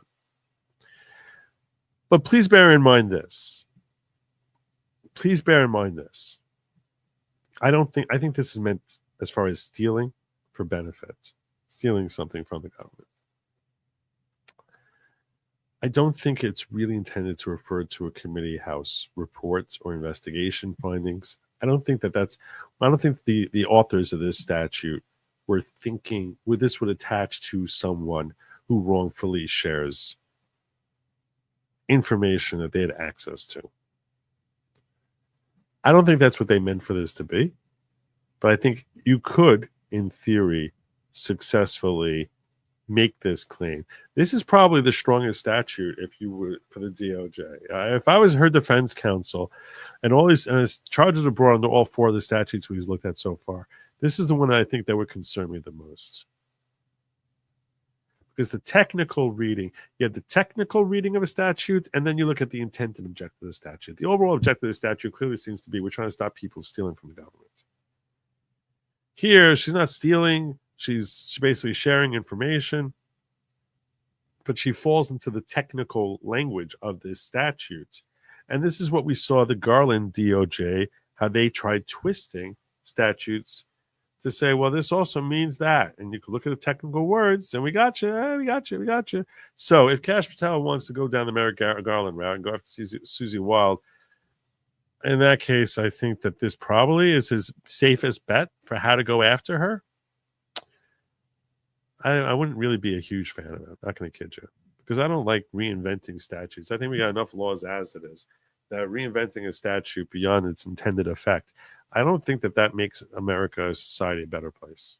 Just don't. You don't like the conduct that she's doing, so pass a law that makes it illegal to do that sort of thing. You can do that. But not retroactively go after her and try to reinvent a statute there that I think few people would have looked at as governing in this type of scenario. Could it govern here? Yeah. Merrick Garland tried doing it? Oh, yeah, over and over again to his political enemies. 100 times, 1,000 times.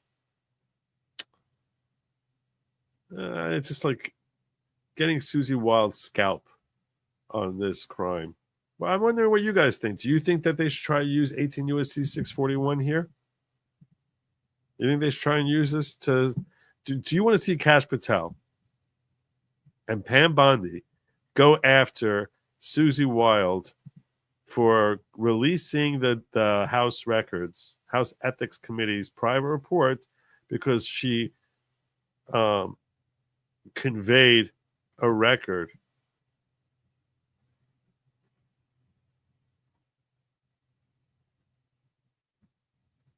Would you like to see them do that? Let me know in the comments down. Drop a comment down below. I do check the comments after the show. Drop a comment down below. Let me know your thoughts on that. I'd love to hear that. But yeah, what do you guys in the ghetto think? You want to see them go after her? It's like let's punish. Beloved Dio says yes. Leverage. Denise Ann saying we have bigger fish to fry than her. Much bigger fish. I agree with that. Keytech is saying yes, burn her ass. What does hashtag no breaks mean, Jacob? I don't know what that means.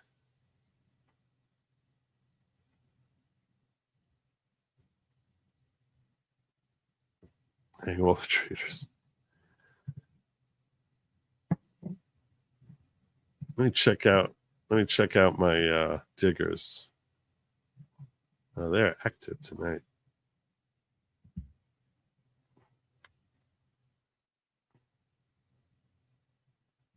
That's not cool.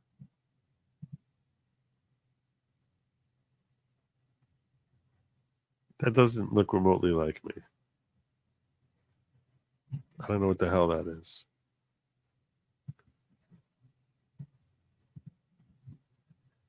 My digger's putting up here saying that I have a future in shampoo sales. What the hell is that? What the heck is that? That's not cool. That's not very nice.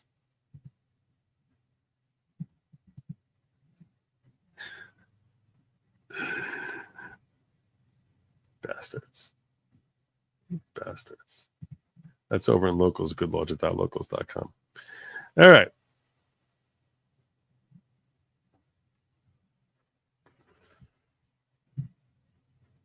I'm gonna make a poll.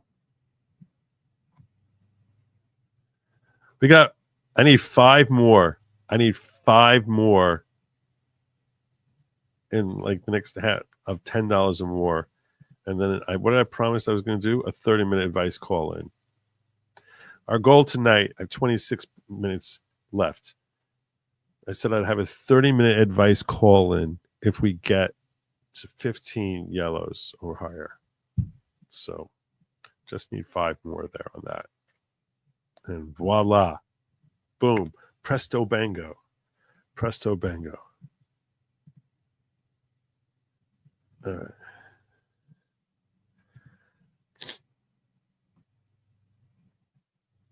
Let me put a poll up here.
I'm framing it because I'm trying to get into 100 characters. Shakash and Pam Bondi use, I'm just going to say it should Trump.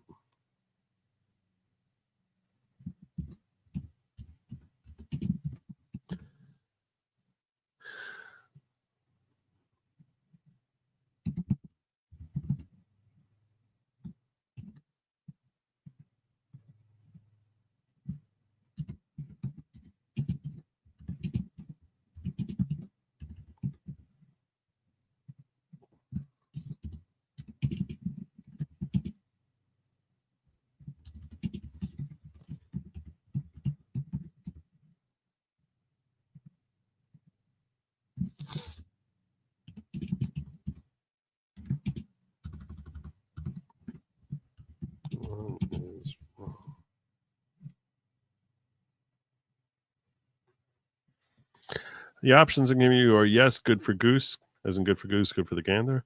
No, she's too insignificant, or no, because wrong is wrong. And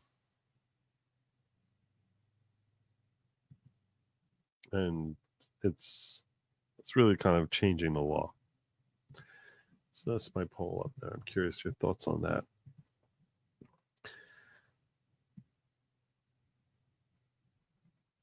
Speech and debate does not allow prior Congress restricting future Congress. At the start of each term, they have to adopt their own rules, including ethics.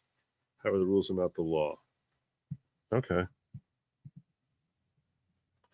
Yeah, I read to you House rules.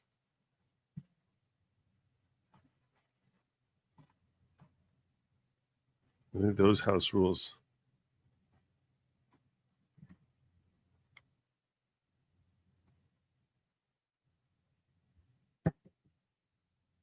I don't know what that means. I'm not sure what you mean by that. Can Congress impede, influence, or obstruct their own speech and debate? The law does not apply to members of Congress. They do all above daily as part of their job.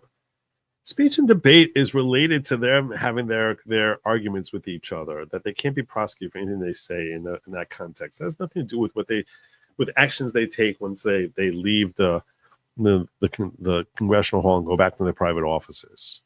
That's why I'm like, I don't think this has any relevance here. Congress cannot pass a law that restricts speech debates. The point to speech debate is debate on the House floor, not debate by the public. Which includes influence and obstruction of future Congress. This law is not applied to a Congress member. Congress cannot classify information. They can set their own rules. You can say that this is not considered classified information. But they certainly they all seem to disagree with you. So I don't know why you would think that I'm not sure. I feel like you're trying to get into a whole semantics thing and disregarding the reality as to like the mindset of everyone involved here. File a lawsuit or arrest her and let SCOTUS figure it out. State level charges being that she's representing the voters, any laws apply? Unlikely. Because this is her taking advantage of her role as a member of the federal government. So, and damaging the federal government. I cannot see how state laws would apply here. Good question. But I don't think it would. Yes, by the way, hello!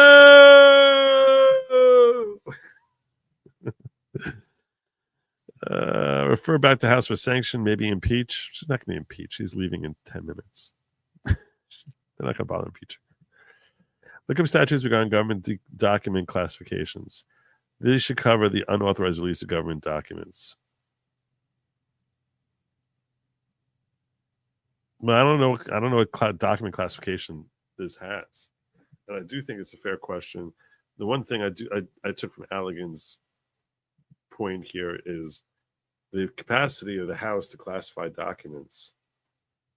I don't know that they don't have. That doesn't mean they carry the traditional government classification. That becomes top secret. Okay, let's think about. Let's sort of need to. Let's slow our roll here a little bit here, okay? Let's talk about classified and secret documents for just a moment, because I do think that these terms are very amorphous and have very significantly different ramifications depending on the nature and context of when we're talking about classified and secret documents and what that actually means, okay? Now, the executive branch is the one who classifies documents. President and vice president under Obama's regulation have basically right to classify, declassify, whatever the hell they want. And various people in the executive agencies have various powers of classification. That's when we talk about classified documents, and they classify as secret, top secret, who's allowed to see it. They have their own sort of nomenclature for that. That's beyond this discussion, or even it's really, frankly, beyond what I'm familiar with, or what you and I need to understand for purposes of having this conversation. But they have their own structure as to how they classify things as being secret. Sometimes some of those things that have been classified have to be shared with Congress. So now, when those documents come in and are shared with Congress, they retain their classification status, and Congress becomes entrusted with maintaining that classification and that secrecy. Sometimes members of Congress are brought into a SCIF, right, which is basically a storage area designed to hold on to classified information. And they'll have the ability to access classified information that they otherwise would not have the right to access. So when we're talking about confidential and government documents and secret documents, that's in general what we are talking about here. But now we're talking about a whole different realm. Now we're talking about secret documents that are presumably generated by Congress itself. They're doing their own investigation, and they decide we're going to keep things private. We're going to keep things here, secretive, discreet from public view. So Allegan is correct to make that distinction, that when we're looking at what's considered a secret document, something that has a legal definition of being secret is a little bit different from a legal definition from the term secret as used by documents that are created, investigations that are, let's say, made by Congress, which doesn't really have a purview for creating classified documents. They might be able to access classified documents, but to create something and say this is now a classified document, it's a little bit of a different thing. It's not quite as, it doesn't have quite the same clout and authority of protection, legal protection, criminal protection, and criminally prosecutable protection that we give classified documents. It sort of falls into this whole amorphous type of area where you're breaching ethics and you're not supposed to be sharing it and you're doing these things that are sort of wrong, but it's not your classic classified documents that we usually refer to. This is a very important distinction as far as prosecuting someone under the law, because sharing top secret classified information, I don't think that you can label anything that's generated by Congress as being top secret classified documentation, because I don't think they have the authority to create that. That's my understanding. I'm speculating on this without knowing specifically. So I'm telling you what makes sense to me as a lawyer, not what I have learned through my practice of law, if that makes sense to you. So I wouldn't want to be held to this as like Joe expressed this legal opinion. I'm not expressing a legal opinion. I am basically bringing my background and experience as an attorney and understanding how to interpret statutes to bear on this situation that is outside my area of expertise and say, okay, this is a logical way of understanding different language and words that we use to help make this conversation a little bit easier to digest and understand, so we're all having the same conversation.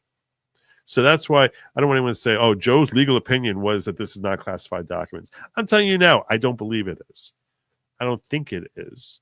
If you ask me my gut, I'd be surprised to learn that it does carry the same protective status. It could be there's a case out there which says it does. I don't know that, and I don't know that to be the case. And until I learn of such a thing, I'm basically assuming that it is a weaker protection that we would afford to documents that become classified through Congress than documents that become classified through our executive branches, whether by the president, vice president, or different heads of different agencies. And those agencies literally could be like the FDA, CPA, IRS, DNI, HHS, 100 different agencies that have the authority to create secret documents. That's, if someone would share it, they'd go to jail. As opposed to you share congressional documents. It's a little bit, if you have think about it like this, if you have secret documents in your house and I share that, I have access to it and I share it, can I go to jail for that? Just because you consider it a secret doesn't mean I go to jail for exposing your secrets. So too with Congress, in theory. As opposed to government agencies, expose those secrets, you can go to jail. So,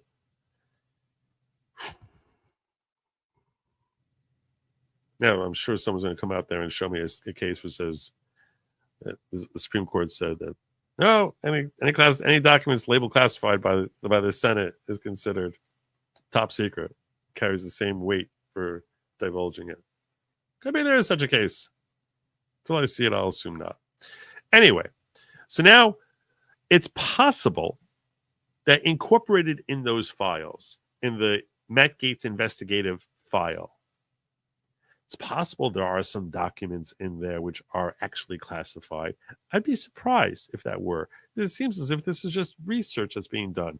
What if the FBI was doing research on Matt Gaetz and they assisted Congress in finding information?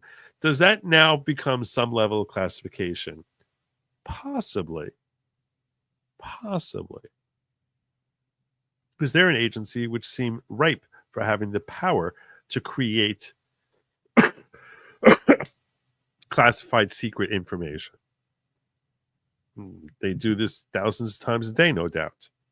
So if the FBI is creating classified secret information on the regular, and they helped Congress to engage in this investigation, it's possible, if not perhaps likely, that incorporated in there was certain secret information. That now opens us up into a whole new realm, where now she's divulging classified secret information. We don't know that to be the case. That I think I can find statutes on much more quickly, which will say, hey, you divulge top secret classified information to people who don't have authority, you go to jail. That very likely happened here. We just don't know. We don't know what documents are contained in the investigation or what was released to the media through this leak. So it could be that further investigation will show us that, hey, you know what she shared over there? She shared this FBI investigation thing which said A, B, this, that. She shared that out, that she should be prosecuted. That would make it a lot different scenario here. To me, that would be something I'd be like, oh, prosecute the hell out of that bitch. As opposed to now, I'm sort of leaning at, I think I got bigger fish to fry. I don't really love anything about this prosecution. Even though more than half of you are saying, yes, good for the goose.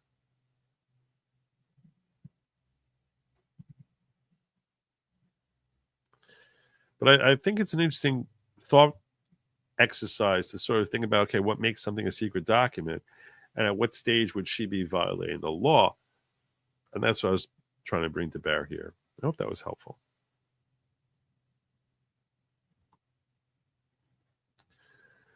Let's go back to Constitutional Law 101 on power and authority of Congress and see how this law does not apply to Congress.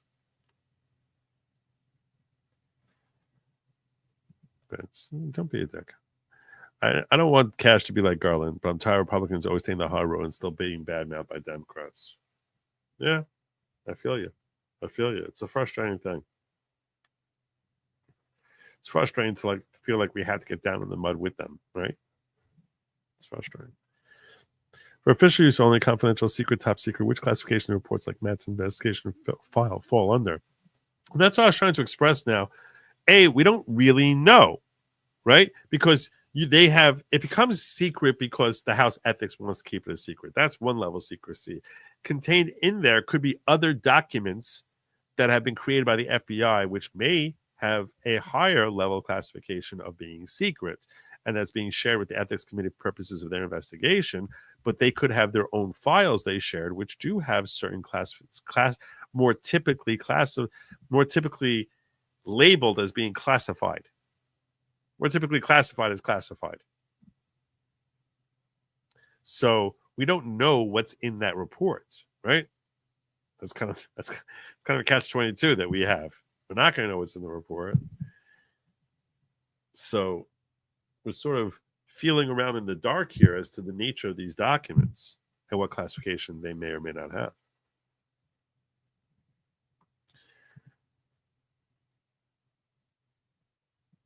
She may have broke House rules, but that means they can kick her out, not Congress, not with crime. I'm going to ask you, Uncivil here. Uncivil's in the chat. How you doing, brother? Classification is an executive concept. The president is the original classifying authority. Congress would withhold on its inherent power instead. I don't know what that means, but I am going to send you a link if you want to pop in here and have a conversation with me about whether or not Susie Wild, assuming she is the mole and has leaked the Matt Gaetz report to the public, what statutes you want to speculate with me. I'll share the link with you on X. I'd love your insight on this. No pressure. If you're busy, you're not in the mood to come on camera or do your thing. Totally get that. But I will share the link with you if you're so inclined.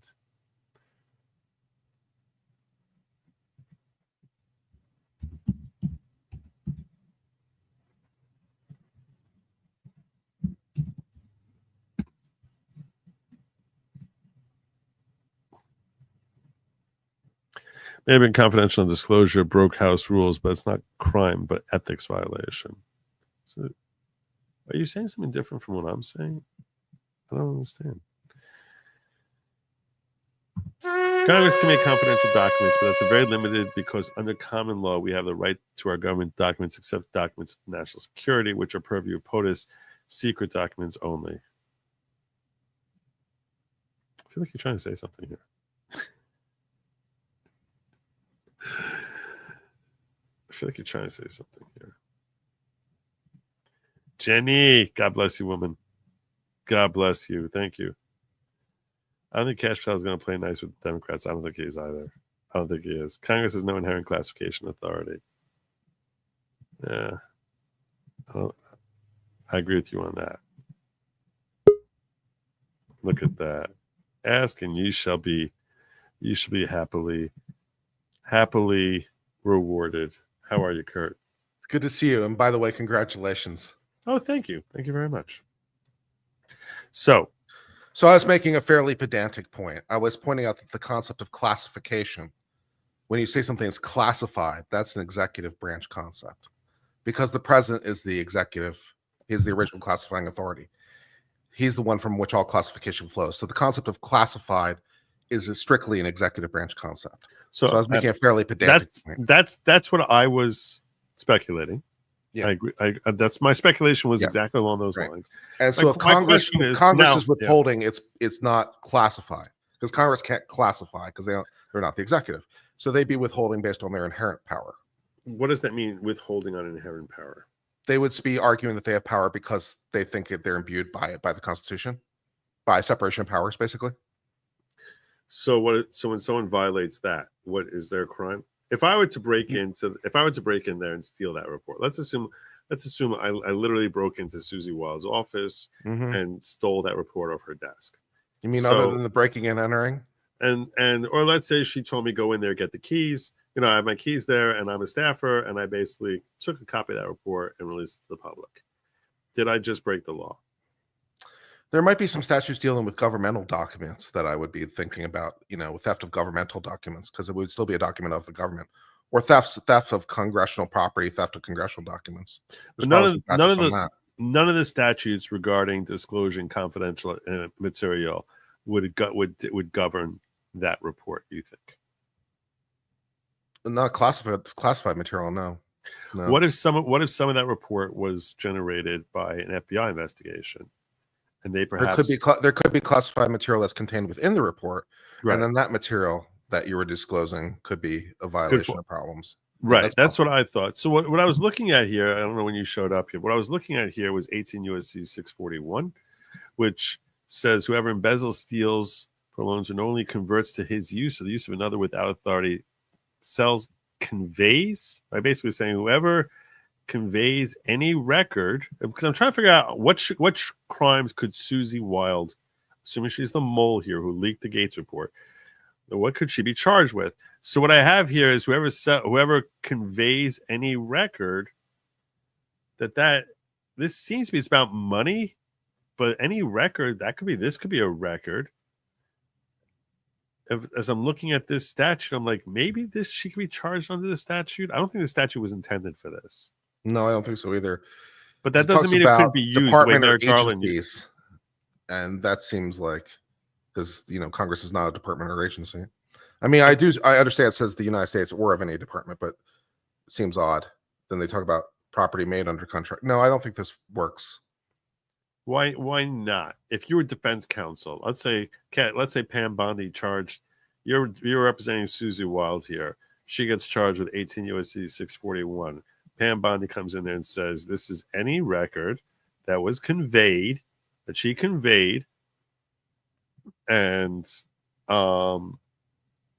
accordingly, I want to imprison her for 10 years. Well, the DOJ is nothing if endlessly creative, so you might be right. So I think that it would work, even though I don't think the statute was intended for that. I think the statute was you're stealing money. You know what I'm saying? Like, I don't think it was intended for this. But the other statutes, and this I only came to because Grok sent me, I was like, what crimes could someone who, releases documents without proper authority be attacked under? And the first thing they gave me was 18 U.S.C. 1505, which is obstruction of proceedings before department agencies. I didn't think this would apply, though, because the reason I didn't think this would apply was that I don't think there has to be a pending, that for obstruction, there has to be whoever corruptly communicate by any threatening letter or communication. Obstruction impedes a pending proceeding. I was like, there's no pending proceeding here. There's no confirmation of Matt Gaetz that's ongoing here. At the time she released it, there wasn't even an investigation into Matt Gaetz. You want to say she's impeding or affecting that investigation into him. That was put on hold as soon as he stepped out of the house, and she released it after he was stepped out of the house. So I was like, there's no pending proceeding here. So even though she's corruptly doing it because it's violation of House rules for her to release it, because there's a lack of a pending proceeding, I don't think this is obstruction. And that's why I was like, I don't think this obstruction charge would stick on her. Then I was looking at this next one that Grok gave me, which is whoever knowingly or willfully communicates, transmits, or otherwise makes available to an unauthorized person. But that has to be really, this is dealing with classified information. Yeah, this isn't classified. I'm going to assume that doesn't apply. I was like, information concerning communication intelligence activities? No. Obtainment of process of communication. I was like, if the FBI gathered it, maybe, but it seems like this is about foreign governments. I was like, I don't think this is going to affect her. If it's probably not in the report itself, because they probably didn't write a report with an idea of redacting out things later. So it's probably not in the report. What's probably not in the report? whatever, assuming that there was classified information that the House or whoever used as part of its investigation, I doubt that that information is directly referenced in the final report itself. Purportedly, she sent exhibits with it. Okay, well, there you go. Yeah, so that could be a potential problem. The next thing I have is concealment, removal, mutilation. This is nothing Grok gave me, but there's no concealment. This is destruction of things so that it's no longer in the possession of the government, and it doesn't seem as if that's relevant here either. So the only thing that they gave me that was left over was 18 U.S.C. 641, and I was like, maybe, I don't know. But I want to talk to you about classified information. So you're basically saying, oh, I'm sorry about that. So you're saying classified information, only the executive agencies have the authority to make something classified in the sense, and I just want to be 100% sure that when we're talking about classified here, we mean if you breach that classification, share it with unauthorized persons, you could be prosecuted, right? Right. Okay. Yeah, because only the president is the original classifying authority. It's the president has the authority to classify and declassify. I think Obama extended that to the vice president also, by the way. It's possible. Yeah. I mean, the president could abuse somebody else with that power, sure. Yeah, I think he didn't. He passed an executive order about classification. Fine. So yeah, and then you have the heads, and they talk about. It seems as if it's very easy to classify and much harder to declassify. As a practical matter, that's certainly been historically true. And it also is logical because you sort of feel as if our vault is basically limitless in size. So, and if things get thrown into the vault and they just stay there indefinitely, even if they're not really something that need protection, all right, well, it's sitting in a vault. Who cares? Like, unless you care about American, I mean, some people, Judicial Watch cares. They get mad about that sort of thing because they want everything revealed to the public. But most Americans, it's not a pressing matter for them that we need to know everything all the time. Yeah. So, but your take is that Congress has no authority to classify anything. No, not as such. No. So anything. So if the Senate creates any document says this is secret, that's. So if someone got their hand, let's say, on how people voted for the Senate Majority Leader, right? So someone got their hands on that, and it wouldn't be a violation of the National Security Act. No. If someone released that, do you think there would be a crime in that? I don't know if there's a crime in it. No.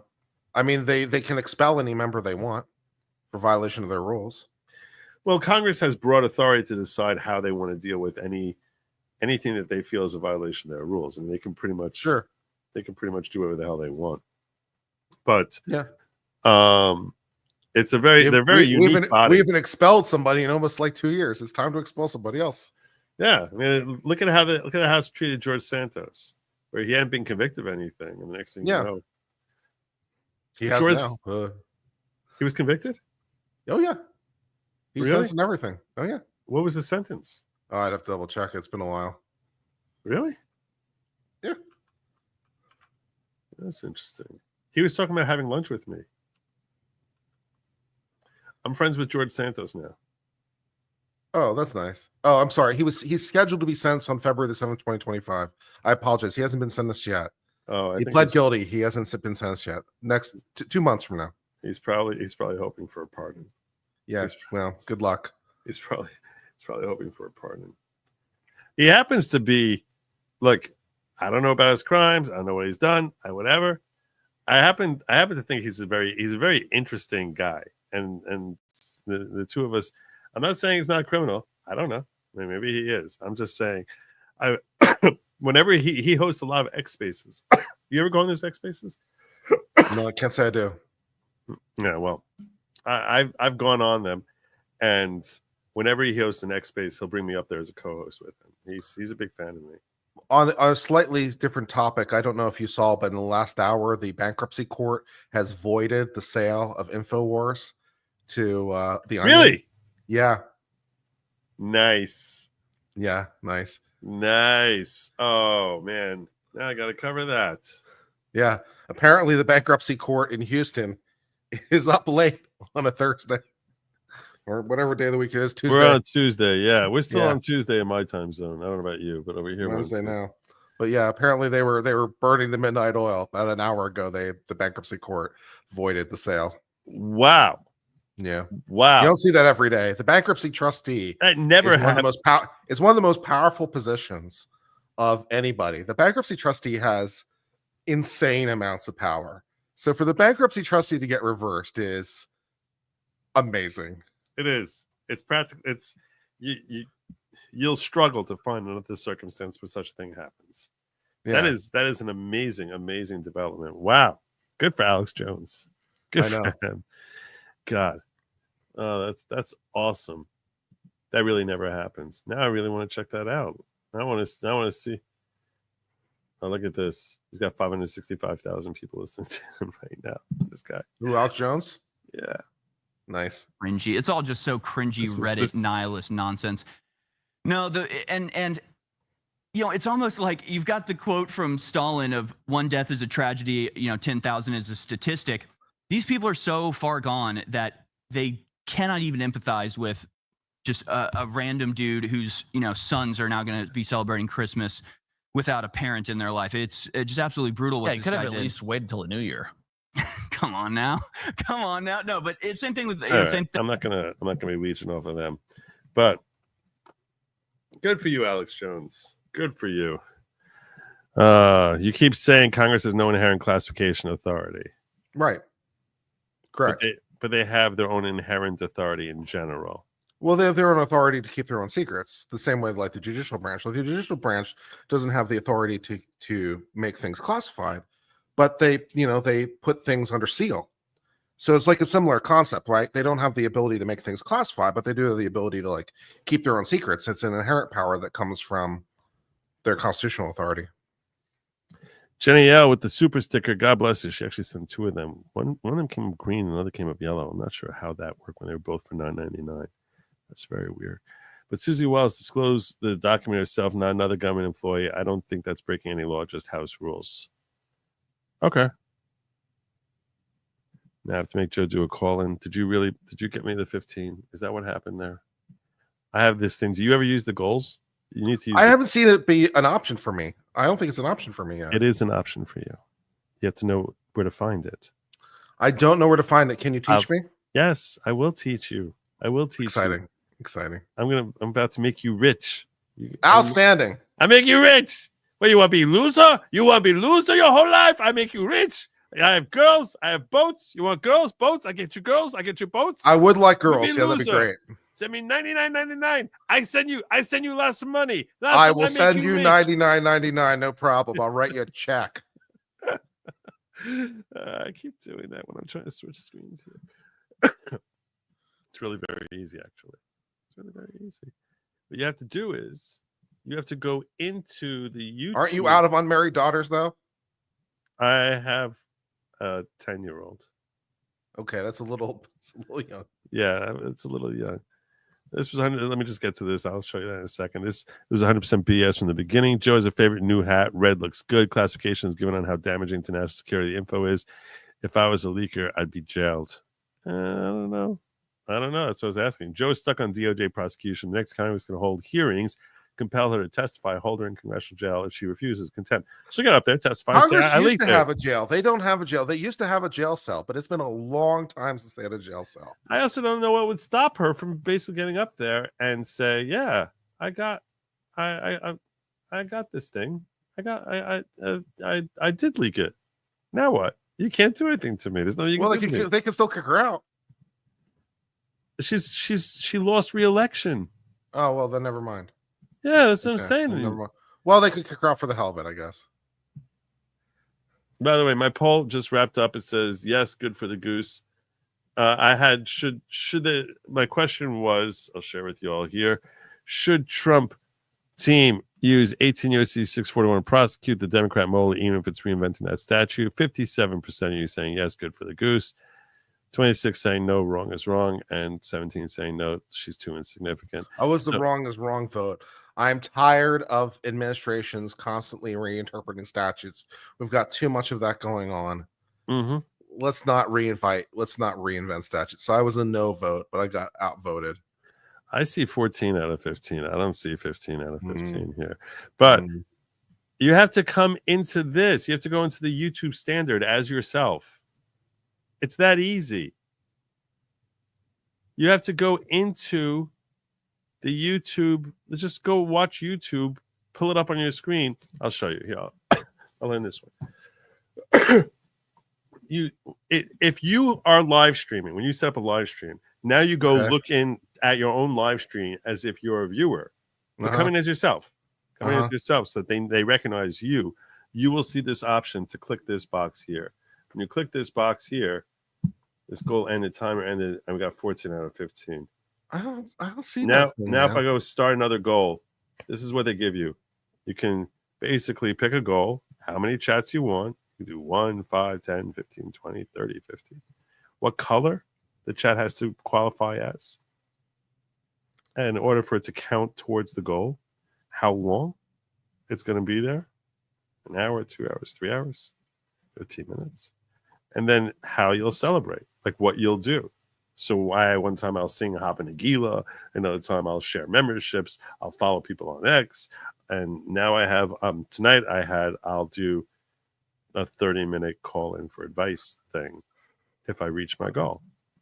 So that's basically. I also wanted to, while I'm thinking about it, say how much I really appreciated you correcting the record on that whole whether or not Trump was convicted under a New York law thing. Yeah, I it was the best spirit of what we do here. And I've been wrong on these kinds of issues. I remember, for example, when they were prosecuting Chauvin for Floyd, and there was a whole felony murder, and they were using the assault as the underlying felony.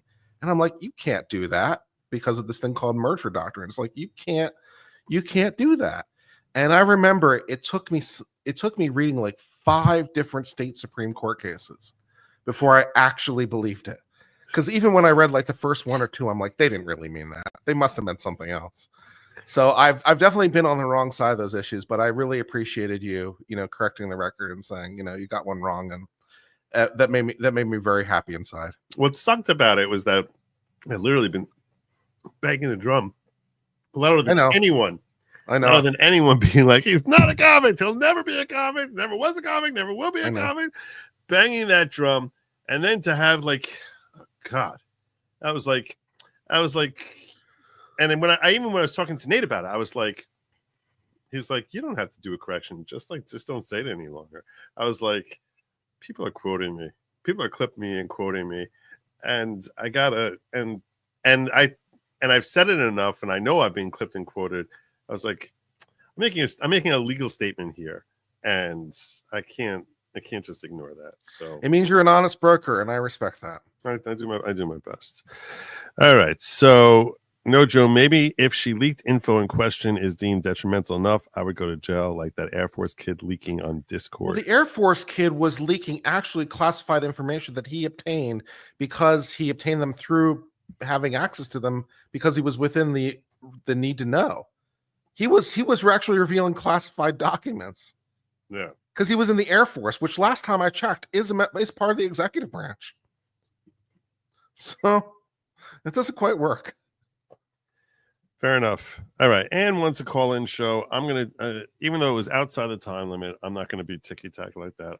That's very honorable of you. I'll do the 30-minute call-in show. Okay. Anyway, I appreciate you popping in here. The goal counter is rigged and stuck at 14 shenanigans. It's beyond the time, but I'm still going to count it. And for you, I'm going to count it. Okay? I'm going to count it. So, all right. I'm going to do a 30-minute call-in advice show. You could stay or you could go. It's up to you. I'll stay for at least a while. That sounds fun. All right. So what we're going to do is before I get to that, there was actually one other thing I wanted to share here, which I thought was phenomenal before I do the call in. Just this what I thought was really funny. Donald Trump trolling Canada today. This guy is the king. He's the king. It was a pleasure to have dinner the other night with Governor Justin Trudeau of the great state of Canada. I look forward to seeing the governor again soon so we may continue our in-depth talks on tariffs and trade, the results of which will be truly spectacular for all. Wow. Oh my God. He is such a master, this guy. Such a master. So good. But the Constitution forbids tariffs between states. Yeah. That's true. That is true. That is true. That would be one way for Trudeau to circumvent tariffs, is to basically apply to the state. Marlene Robinson writing here, as a Canadian, I find this post extremely offensive and insulting, but allowances must be made when it comes from a malignant, narcissist fascist in severe cognitive decline with the vocabulary of a third grader and the impulse control of a toddler. Okay, then. This is considered a ratio, even though it's 3-1. This is a ratio, and this guy wrote exactly what I was thinking. As Americans, we really don't care what you think. We really don't care. We don't care at all. Frankly, that's part of being an American, is that we don't care what you think of our president. And we're going to bring all of Canada in as one state. That's a big state. So that would be crazy. That would be suicidal for the Republican Party, because they're very liberal, and you would end up getting 2 more senators. People are saying Western Canada is more conservative, so they would split it into 2 states. Like, that would be the way to do it. I was saying I want to redact back to like 40 states. I'll give the West Coast to Canada, turn them into the province of California, the province of Oregon, and Washington. That would be amazing if we could do that. Look at all that beachfront property we're giving you. You should really be grateful, but I don't think they're going to take them. But yeah, another person pointed out that what we really need to do is, instead of having 50 states, we should have like 100 states, and basically make all those cities their own little state, and break off those cities like Los Angeles and New York from the rest of the state. And you'll see that basically they have no power anymore. Democrats have no power anymore at all. They would never have power again, because what happens is a city like New York, which is, has most significant influence on how New York ends up voting. The state of New York votes red every time. It's just that they're swamped under. They're overturned by the city. Same for California with Los Angeles, San Francisco. If you turn Los Angeles and San Francisco into their own city states, yeah, okay, they'll get, that's fine. But as long as you broke up California, if you broke up California into 10 pieces, you'd have a lot more Republicans in there than Democrats in the Senate. So fair. Anyhow, let's I think it's time for me to do my call-in. So let's do that presently. So the number to call in, if you're interested, this is what I do here when I'm doing call-in. It's not politics. I don't want to talk politics. If you have an issue, personal issue, whatever it is, some sort of issue, could be dating advice, marriage advice, raising kid advice, job advice, some sort of, preferably not drug addiction issue, because it's really outside my zone, and I really probably feel like that's my least area of effectiveness in giving any sort of effective counsel. But even if whatever general life advice you want to call in and get my take on it, the number that you're going to be calling in is 972-454-0703. That's 972-454-0703. You'll see that number. I'm about to put it up along the make a chyron along the bottom here, where you can see that number there. It also says it's about that time that you should be hitting that like and subscribe buttons, you freaking heathens. Hit the like and subscribe. Hit it! Hit it! But if you're interested in getting my take as to how to best deal with your scenario, I'd prefer to keep these calls under 7 minutes if possible. So if you can get to whatever issue you're dealing with sooner rather than later, that would be awesome. I will put the number up in the chat in case you are. Do it under 5 minutes. That way you get at least 6 calls in. Yeah. I usually end up running longer than 30. I'm not going to kid you. That's what usually ends up happening, realistically. Sing the running long? No. I don't know the Bubba for a wedding march. Also, BS that does not count chats above $10. Well, that's the way life works. Don't make Canada a state, subjugate no franchise. There we go. You hear that? I do. Are you hear the ringing? I do. Oh, okay. I wasn't sure if you could hear them. Eric. To accept, press 1. There we go. You hear that? Eric. You hear the ringing? You got to turn down that thing in the background. Echo. Echo. Hey, Joel. It's Eric. Hi, Listen, Eric. Hi. Hold on one second. Kurt, can you hear Eric? I can. Hi, Eric. Eric, can you hear Kurt?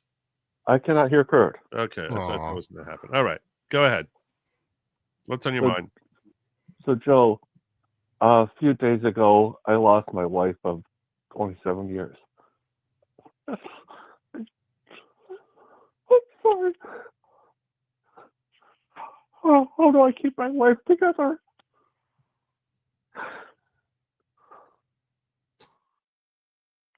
Well, first and foremost, I want to say condolences. Thank you. Um, I'm sorry to bring things down, but no. That's okay. That's all right. You said this was a few weeks ago? it was 5 days ago, 4 days ago, I think. 4 days ago. Yeah. Do you have any sort of support group around you? I've never been very social. I don't have a lot of people. I don't have any local family. I don't really have a lot of friends. My wife had a daughter from her first marriage who's coming down to visit tomorrow. She's, an adult. But other than that, I don't really know. My neighbor, who's an 89-year-old nun, has been doing a good job of just trying to keep me engaged with people. But she's an 89-year-old nun. We don't have a lot in common. Mm-hmm. And also, and I'm not a person of faith. I respect all of the different faiths. I think it's an important part of being a human. I think it's a hole in me that I don't have any faith, but I don't. I understand that. Your mindset on religion is the predominant mindset in American culture today, unfortunately. But that's not. I'm not casting judgment. I'm just stating my observation of reality. So, you're saying you're not much of a social person. Is there anyone that you're talking to at all besides this nun who you feel very little? How old are you? Let's start with this. How old are you? I'm 56. 56. That's. How old was your wife? She was 75. Your wife was 75? Yeah, older than me. I know that's not typical, but we had a good life together. Right. I haven't. Okay. What I'll tell you is this. In 27 years you were married? Yeah. Wow. What I'll tell you is most of my life. I've been with her most of my life. Mm-hmm. Yeah. Yeah, that is pretty much half your life right there. What I'll tell you is this. Whenever we're dealing with a loss of a loved one, that's always going to affect us in different ways. It's always going to affect us in different ways. When you told me that, is your wife 27 years, I assumed that you were somewhat older. And what I would tell you is this. This is the worst part of it. Like what you're dealing with now, which might feel like bottom of the barrel, like there's no future, like everything is over. This is the worst of it. And there's nothing I can say or anyone else can say that makes the pain go away. There's nothing. There's no magic words that someone can say to someone who's grieving that will make them feel better. Because the only thing that can heal something like this is the miracle of forgetfulness that we're always complaining about, but that is ultimately one of the greatest blessings from God. The miracle of forgetfulness that the impact doesn't feel quite as painful over time because other things begin to intrude and our life starts taking a different perspective as to where we focus, what we do, and things of that nature. So what I can suggest to you is this. you're going to need a grieving period. And during that grieving period, it's helpful to be able to have people that you can talk to. And it's significant if there are people who feel a sense of closeness to you and people who can actually give you the emotional support. Because anyone in this situation needs significant emotional support, particularly during this stage in the first few days and the first month after suffering a loss like you've just suffered. And then you start entering a different phase where you start trying to figure out, okay, what am I going to do? What am I looking for with my life moving forward? 56 is not an old man. And, at that stage in your life, at this stage in your life, I'm not saying you should be thinking about it and today you're grieving, and that's natural, and that's healthy. You need to grieve. You need to get this pain out. That's natural. And it's helpful if you have people around, especially people who knew her. You need either people who knew her and can commiserate with you about her loss, about this loss that you're both suffering, or people who feel close enough to you that can help be a support for you. That's ideal. If not, then you really need counseling from a third party, because in order to get past this stage. But what I can tell you is this. When you're looking 2 months from now, 3 months from now, which probably feels like forever from now for you, because when you're in the grieving process, every day feels like it's taking a year and a half.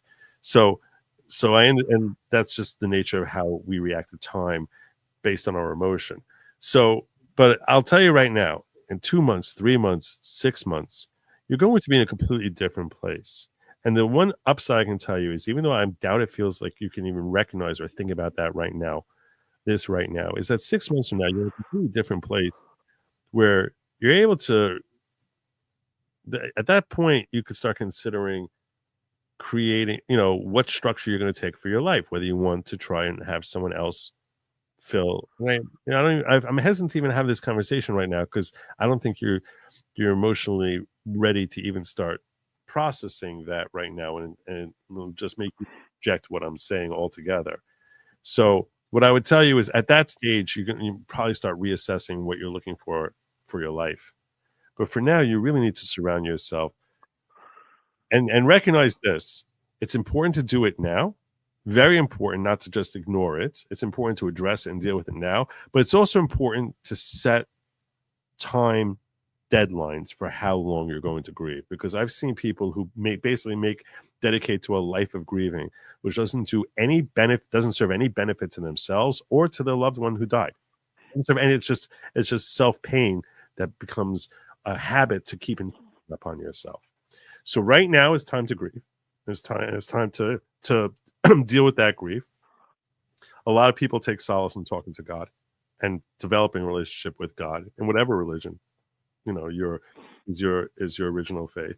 And a lot of people find that to be very therapeutic in a way that's very helpful.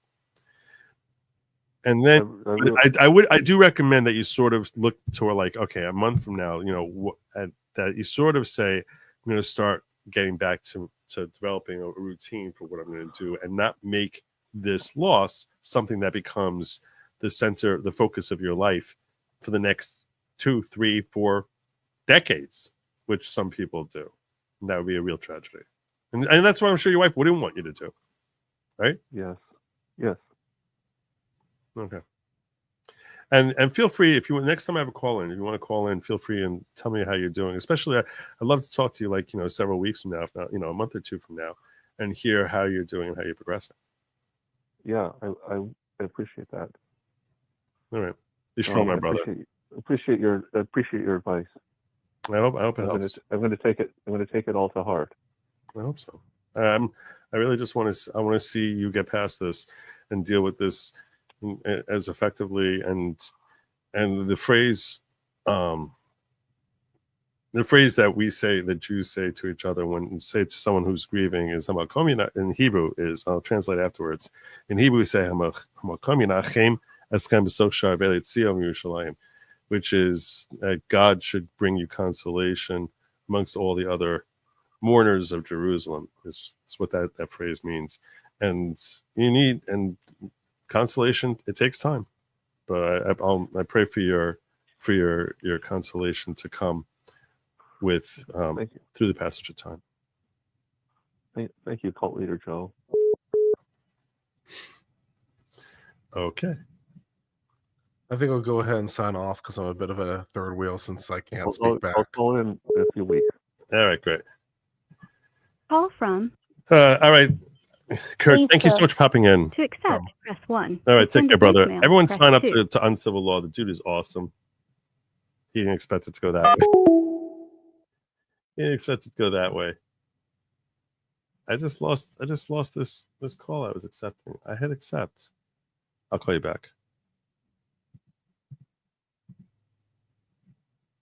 Your call has been forwarded to voicemail. That didn't work. That didn't work.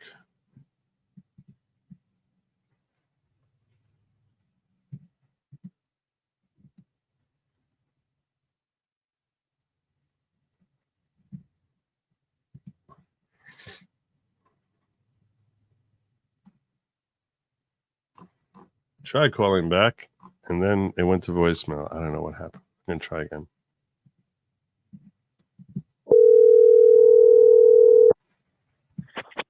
Hello? Hello? Oh, this isn't the person I was trying to call. Sorry. All right. Well, Call from. Adrienne? Adrian. Yes, hello. Adrian! Is this the Adrian who just kicked my ass? No. Oh, no, no. Adrian, there's an Adrian who was watching earlier, who I faced off in fantasy football this week, who basically kicked my ass this past week. So That is me. that's what I said. Is this the Adrian who kicked my ass? So the answer is yes. No, of course not. No, of course not. Of course not. God, you knocked me out of second place. I would have had a bye this week.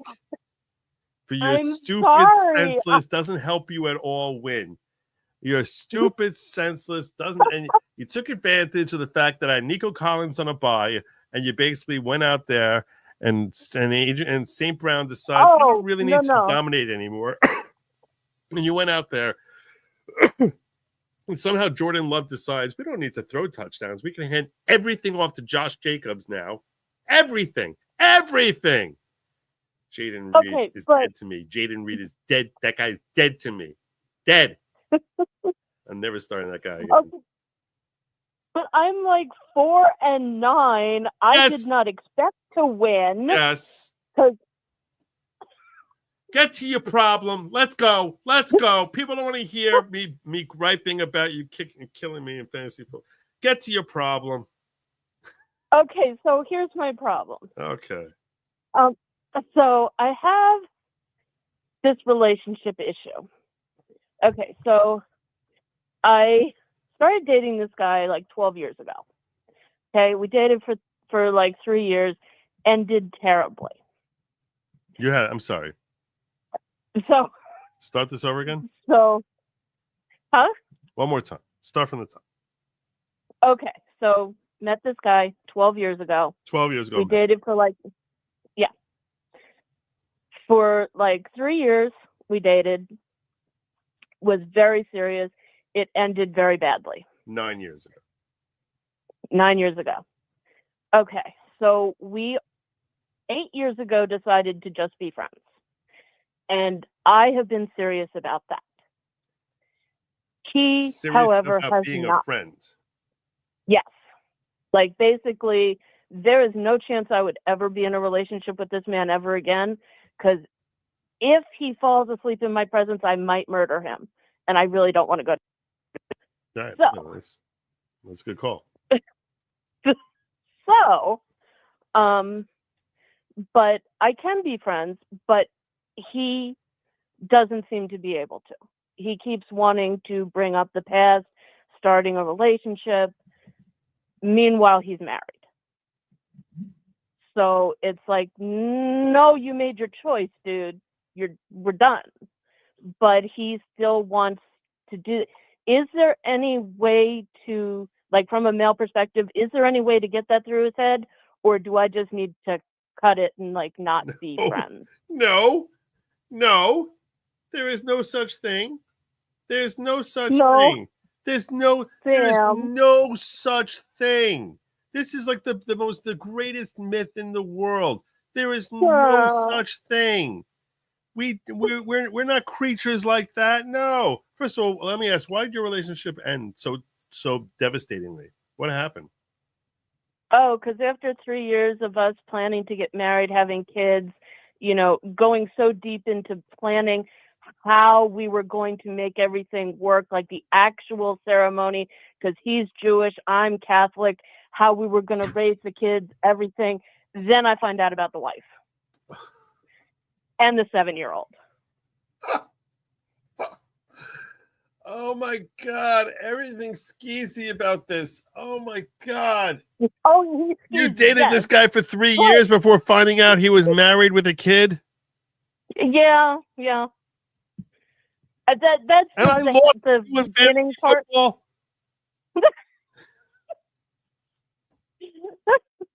I didn't even mention the other 10 women he was having an affairs with, but that's another story. He's still having affairs with. But like, I enjoy talking to him on a on a level not romantic. Adrian? He is a smart man. I enjoy having conversations. Adrian. Yes. Look. I'll tell you right now. I understand that it's like you can sort of categorize people in your life as being like a form of entertainment. And it's like you can look at it as a harmless entertainment, right? There's a person I enjoy hanging out with. And yeah, so what if he has other aspirations? That's never going to happen. Right. So you look at it as like, okay, I subscribe to Hulu and Netflix, and to cheating lying bastard is like another form of the entertainment that I subscribe to. Like you can look at it, you can literally look at a person that way. And I guess that's possible. I guess that's technically possible. I don't think it's particularly moral, but I'm not passing judgment. I'm just saying, like, I don't think you're doing yourself any favors in maintaining this relationship. There are plenty of people out there, and I think that it ends up becoming an unhealthy distraction. You're existing and making that existence more comfortable, but that's not living. Much like HBO and adding HBO into your rotisserie is still existing, but that's not really living. Because it's just a distraction. This guy, there's zero future in him. He's scummy. That basically he's a form of entertainment. It's an interactive entertainment. It's more interactive than watching Homeland. But it's an interactive entertainment that you're having. Well, I like the intellectual conversations because I'm gonna be honest, my friends are like not able to hold conversations like he can, right? Like where I feel like I'm talking to like a thinking person, right? Versus just somebody who, I wants to talk about Real Housewives. But I think I get that. And I'll tell you right now, I have no patience for most conversations that most people in my life want to have with me. Okay. Yeah, everyone looks at me as if I'm like I'm sure people who see me on here assume that I'm like a very social person and stuff like that. And I'll tell you right now, Lady Lawgic knows that she would not classify me as being social because she knows that most social circumstances I'm walking into, I'm dreading them because I don't want to be forced to manufacture conversation about what's going on in my life or feigning interest in some kid of theirs whose name I can never remember and some development in their life. I'm happy that I really want them to be happy, but it's like, okay, whether the kid ends up going into karate or becoming a shortstop on a softball team going to, getting some, becoming a Rhodes Scholar. I don't care.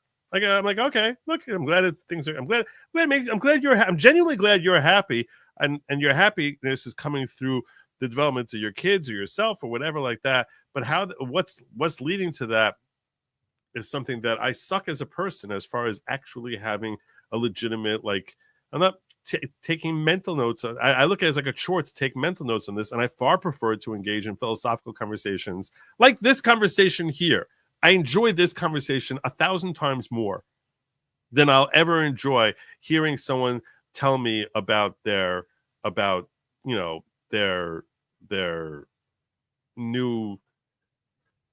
new lifestyle choice. You know what I'm saying? Like, I don't care about that stuff.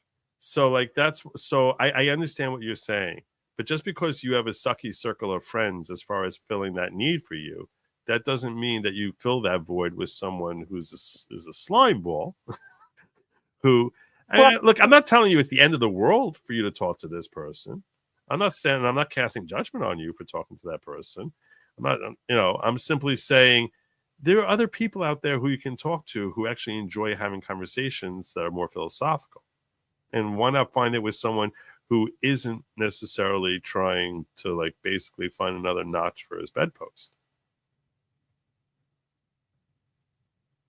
Which makes you true. You seem to feel like a little. I think from the fact that you're even asking this question to me, it comes across to me, and I could be mistaken. It comes across as if it does bother you a little bit as far as the fact that he has a wife and a kid, and that he's basically hanging out with you, and that you're sort of complicit in his immorality in that way. Well, I mean, to say we hang out is phone calls and probably stuff like that, not probably. correct. It's probably phone calls and things of that nature.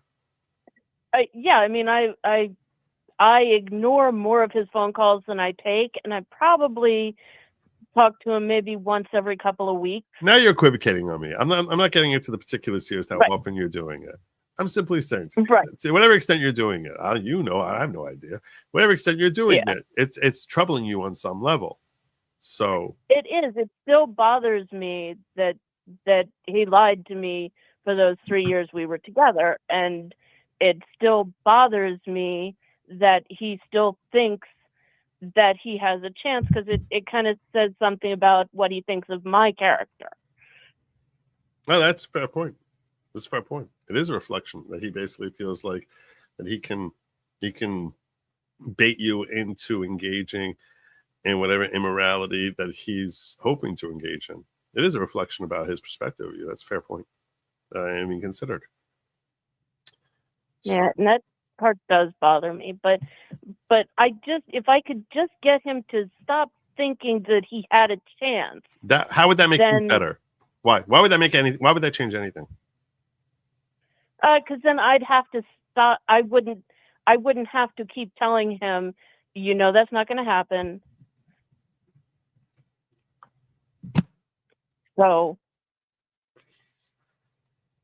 So basically, I don't know. Basically, the reason he engages with this philosophical conversation is that's his way of flirting with you, of trying to keep you baited on the hook, so you can hopefully he's hoping it's going to manifest into something else, and you're like, well, I enjoy the flirting, I don't want to consummate the flirting. Right. Well, I mean, it isn't flirting. It's not flirting in the traditional sense of like, oh, you're so hot. It's flirting as far as tickling your intellectual interests. Fair. Yeah, I mean, and every now and then he'll throw a thing at me of like, oh, me and the wife aren't getting along, I'm just going to get a divorce, and then we can be together. And I'm like, even if you get a divorce, we're not going to be together. I will murder you in your sleep if that's through your head. No. This guy's scummy. He's scum. He's a terrible human being. I'll tell you right now, terrible human being. Don't. Stay away. Stay far away. Far away. Like it's like whatever number of fars there are in Shrek, like one more than that. One more than that. All right, Adrian, appreciate the call. You're awesome. And I'm telling you right now, if I get scheduled to play you at the end, it was the last week of the season last year also, right? Huh? Last year when you beat me was the last week of the season also, Yes. right? Yeah. Yeah, it was. So like, how does that happen? Yeah, when it doesn't matter. It's like I can't seem to win when it matters. Yeah. Oh, yeah. It mattered now when that it hurt my feels. I'm sorry. No, I'm kidding. I don't know It that mattered I'll now that play it cost me next year. second place. That's all it meant. That's all. It really cost me second place. That's what bugged me. I'm sorry. But I will tell you this. No offense to Wellesley. I'm happy that once I fell from second to fourth because I didn't want to fall into third and place Brock. That team is scary. Oh. Sixth place team scares me a lot more than fifth place. No offense, Wellesley. But that Brock team scares the bejesus out of me. He scares me more than any other team right now, and he's in sixth. I was like, when I thought I was falling into third, I was like, oh my God, no. So falling into fourth, I'm much happier with. Anyway, but no one wants to hear us talk fantasy football. I appreciate you, Ian. God bless you. Tell. Oh, thank you. Go ahead and kiss this guy goodbye. Oh, whoa, no kissing. Right. No kissing. Right. Goodbye. Na. Speaking of which, I'm going to let you go, Adrian. All right? All righty. Have a good night. Well, thank you so much. My pleasure. Take care, hon. Have a good And night. good luck next week. Yeah, thank you. Thank you very much. Take care. And congratulations on the grandbaby. Oh, thank you very much. I appreciate that. And don't make him sick. Yeah, I'm probably going to stay away. Have a good night, Adrian. Good. You too. Yeah, bye-bye. Bye. All right. 972-454-0703 is the number to call. That is the number. There's only one number, and that's it. Gave you my digits. My son wants a cell phone. My son. And I was like, I got it. I feel like it's like your identity. It's where people can reach you. Call from Tyler. Tyler. Joe. I gotta tell you, Tyler's a very cool name. Oh, thank you. That's actually my middle name, but my mom intended it to be my first name, but my father begged her to make it William. But I've never gone by William. I've always Isn't gone by bad Tyler. either. William Tyler's it's a pretty good combination right there. Yeah. So, what's on your mind, Ty? Well, so I just wanted to call in and get some advice from an experienced father like yourself. Mm-hmm. Also, an experienced, maybe cult leader or not. I don't know. Anyways, so I've been a single father of my 6-year-old son for most of his life. My ex-wife is very bipolar, bipolar schizophrenic type, to be very specific. And around 9 or 10 months after my son was born, she decided that she didn't really want to be a mom anymore and just kind of left us. And recently, my son has been, I'm sorry, let me back up just a little bit, give a little more backstory. So over his life, she has been not really involved, like at all. I've had to basically facilitate every visit with her, anything. It's all been initiated by me. And so recently he's been wanting to see her a lot more. She lives a state away, about a 6.5-hour drive. And so it's not just, so easy for us to just do a live visit, so we've been doing video calls and FaceTimes and stuff like that. Mm-hmm. But like I said, it's always got to be me initiating it. I have to, text her and find out when she's available and all this stuff. And I don't really know, I guess, what my question is. Uh-huh. But I guess it basically dulls down to like, at what point do I stop putting in so much effort? And then also like, what do I say to my son? Like. Yeah, no, I understand that. You actually sound like an awesome dad. Well, thank you. I appreciate that. And the things that they never tell us is that there's no guidebook to being the perfect parent. There isn't. And whatever self-help books you read and things of that nature usually are far too often are more damaging than they are helpful. So what I'll tell you is this. The first thing you have to sort of assess is, the reason you're doing this is for the mental and emotional health of your child. That's the reason that you're doing this, clearly, is that you're making this effort to try and keep her somewhat involved in his development is because you love your son. What's your son's first name? His name is Zayden. Zayden. Xzayden. Okay. The X is silent. Right. Okay. So, and you say your son is 6 years old. How would you assess his development as far as you can tell? Is he in school? Like what's his at this point? He's in first grade. He's super smart. I mean, we just had he has friends. He does have behavioral issues that I know are directly attributed to his mom not being there, but because he'll sometimes he'll just have meltdowns with just can't control his emotions of missing his mom. But right. I don't know. I don't really understand it because she's never really been there. So why are you missing this person who has had no impact on your life is basically what you're wondering. Right. Yeah. No, I understand that. And there could be, it's really any number of reasons why he could be feeling that. It could be stuff he sees on TV involving a mother and son, or it could be. Right. And other kids too that have, both parents at home, and he doesn't understand why he doesn't, but.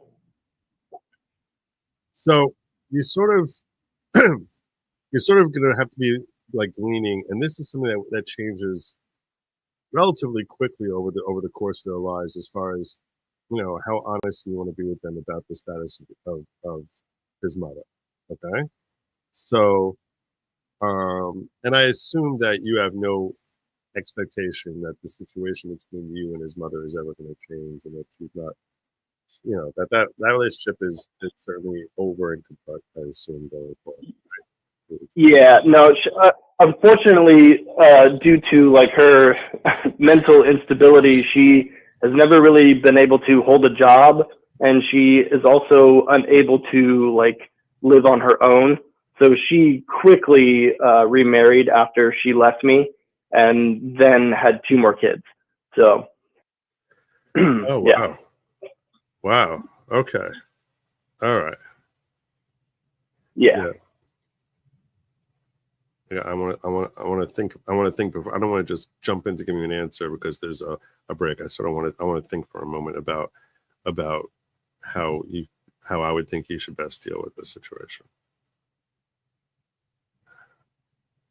Yeah, it's pretty fucked. No, it's a tragedy for Zayden, really. And you're just trying to help him deal with that tragedy, as far as basically that he doesn't have a mom. But it's almost, in a certain ways, it's almost worse than if a woman if a woman dies, because it's always this tantalizing candy out there that she's out there somewhere, and right. Yeah, no, I've thought about that. Love me, why isn't she? What did I? And then there's questions as far as that can trigger all sorts of emotional issues where it's he feels as if there's some flaw in him, which led her to reject him. I'm sure he's aware that he has 2 half siblings, right? Oh yeah, absolutely. He's pretty close. He actually has 3 half siblings. She had a daughter from a previous relationship before me. She's got a pretty full past. When she's with him, does she express love in a way that you would hope a mother would, or does she is she sort of cold and sort of reserved in how she deals with it? Well, she's like a straight up psychopath, Joe. So she's pretty good at putting on whatever face she needs to. My question is, does she fake it for him, even if she doesn't really love him? Oh yeah, absolutely. Yeah, sure. She treats him just like her other kids. But that's. I'm not saying she doesn't see him. She only sees him like once a year, if that. So once a year is how often she'll see him. So she didn't make it to any of his birthdays, with the exception of his most recent, the 6th birthday party was the first one that she made it to. She was not at his first birthday party, his second birthday party, 3rd, 4th, 5th.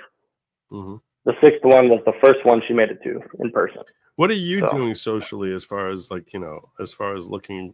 Are you? I have no social life. You have no I social work life at all. and I take care of my son. That's it. You have no social life at all. Yeah. How old are you?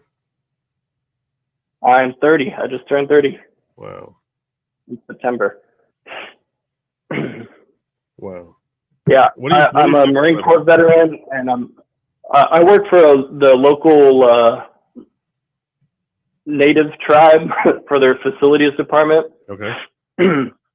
I'm a Marine Corps veteran. I don't live like where I grew up, so I don't really have any friends around like where I live. Well, that makes sense.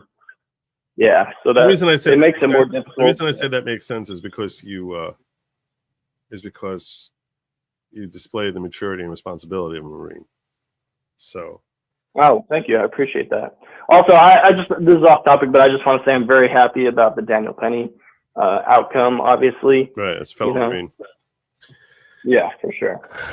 And, that his life is not ruined. I mean, he's going to have Marines wherever he goes that will take care of him, so. Yeah. I'll tell you this much. Allegan News just actually dropped a chat here saying he's recommending. I'll tell you what he's saying, and we'll reflect on whether that makes sense. He's saying, don't initiate contact with those who walk down on your kids. Also, do not block if they reach out. Raise my eldest son, who I adopted, with this idea. I do not block his contact with birth dad, but remain constant for him. And that's what basically, I think that's what you need to stress for your son. I think that you need to basically say that when I think the overall, as far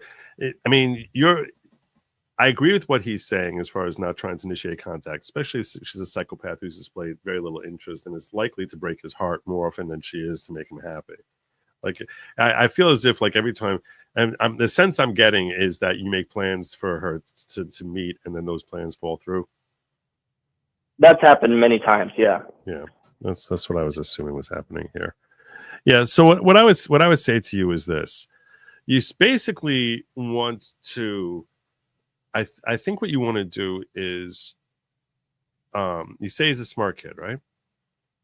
Oh yeah, he's way too smart. Who's watching him between school and you getting home from work? He goes to daycare after school. He rides the bus from his school right down the street to his daycare. But my mom and my stepdad also live in the area. So, I mean, he hangs out with his Nani and Poppy all the time, so. Okay. So what, and what's his life like? What happens once you pick him up? What's his afternoon and evening like? How does that? The weekdays are let's pretty full. Our schedule is pretty full on the weekdays because we don't really. I pick him up from daycare around 6, and then we get home, 6:15, and then by the time we're done with dinner and bath and homework and everything, it's pretty much bedtime. So. But on the weekends and whatnot, we go out and do stuff. We go to the beach, we go on hikes, we go to the arcade, we go on bike rides, all kinds of stuff. Mm-hmm. What I'm thinking, I'm really just I'm brainstorming here as to like how you can make him like appreciate and recognize that he's not being cheated out of having his parents around. See, one of the things I'm sure he does not, there's no way he could possibly conceptualize is the nature of his relationship with his father is a much more emotionally intimate relationship than most kids have with their dad. In other words, Most kids don't spend nearly as much time. They don't do their homework with their dad. They're not hanging out with their dad all the time. They don't have that type of relationship with their dad. Right. Yeah. It's mom stuff. I'm doing both Exactly. parts. You are doing both and very nobly. But what I'm saying is, see, he probably feels as if he's being cheated that he doesn't have a mom in his life, because he's basically assuming that everyone has the type of dad that you are, the role that you're taking, and that he's lacking in not having the mom. And I'm just trying to figure out, I think 6 might be a little bit too young for him to like appreciate, for you to actually help him understand conceptually the fact that he does that, you know, while his mom is not someone that she has other responsibilities and other things that she has to take care of, which keeps her from being around. And you know, that's because those kids don't have daddies like that have the type of daddy that you are, that's able to be there for them.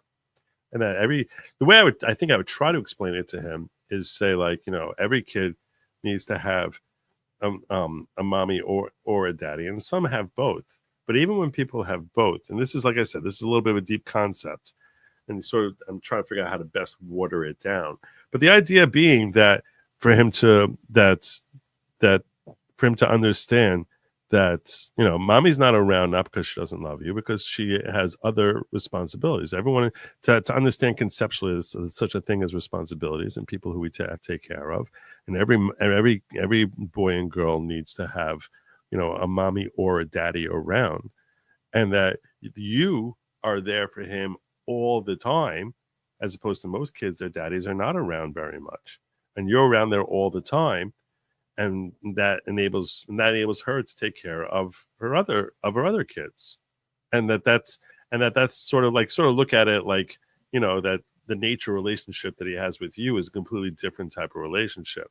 Now, this is conceptually something that I think a 6-year-old may struggle to deal with. I'm not going to kid you. That's something that when they're 8 or 9, they're a little bit more able to start understanding and appreciating that. But I do think that making continual references to, you know, daddy son time, and like, you know, or daddy son type of events, like father son type of events, whether it's a sort of thing that, you know, you can even make a joke about, like, you know, like playing catch with him, you know, because girls aren't you can make a joke, like misogynist type of joke, you know, girls aren't very good at sports, so this is why it's. Oh yeah, I always slip in like little subtle misogynistic, you know, like he knows that like Barbies are girl toys and all this stuff, you know. So. Yeah, but I think the idea is, and kids are smarter than we tend to give them credit for. And you basically say to them that the reason why those other kids need her around is because their dad can't be around as much as you can be around Zayden. You know what I'm saying? Like, so in other words, so those kids need to have a mommy around because their daddy is barely ever around. So so that's why that's, you know, and I would continually say, yeah, of course she loves you. You see how much she loves you, but she's very busy all the time. And because of that gives you a chance to have extra time with him that you wouldn't otherwise have. And sort of like look at it that way, like you're like a team. You know, like a father-son kind of team type of thing. And that sort of makes him feel as if the concept of team, when I was a counselor for 6-year-olds when I was like 17 or so, and conceptually I basically made it like we were like almost like a little gang, like we were like sort of like we're gonna go play, like I was like the leader of a gang, and like I was like, all right, I'm gonna go play softball right now, like who's coming?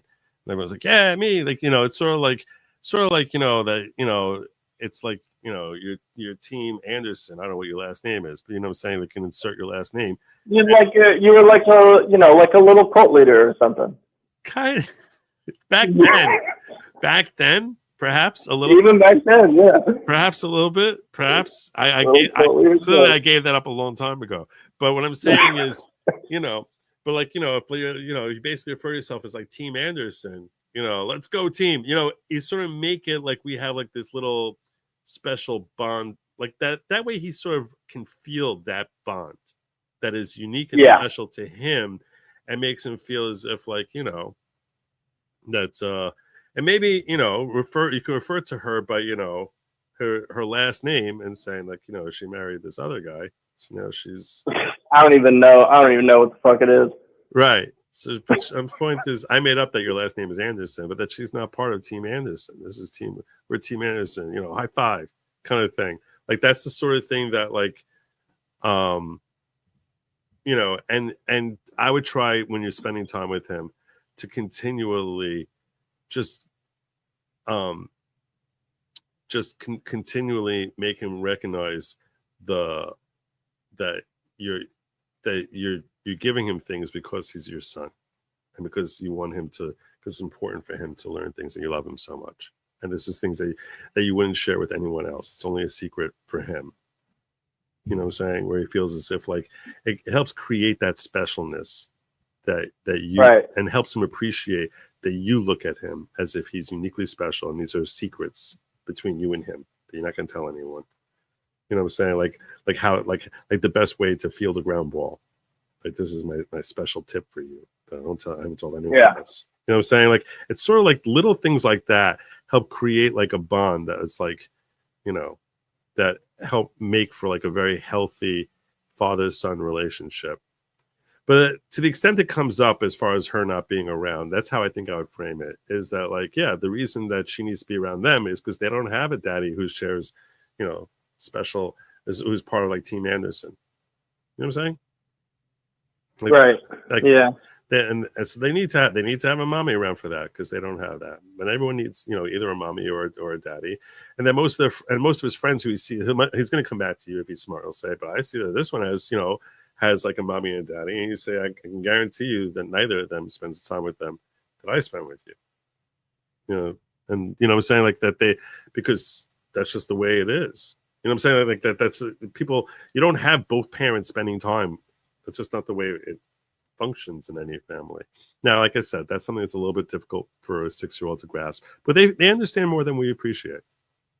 And even if you say things to them, one of the things I did with my kids all the time is I never tried dumbing things down for them. Meaning I never was afraid of them failing to completely get every element of what I was trying to give them.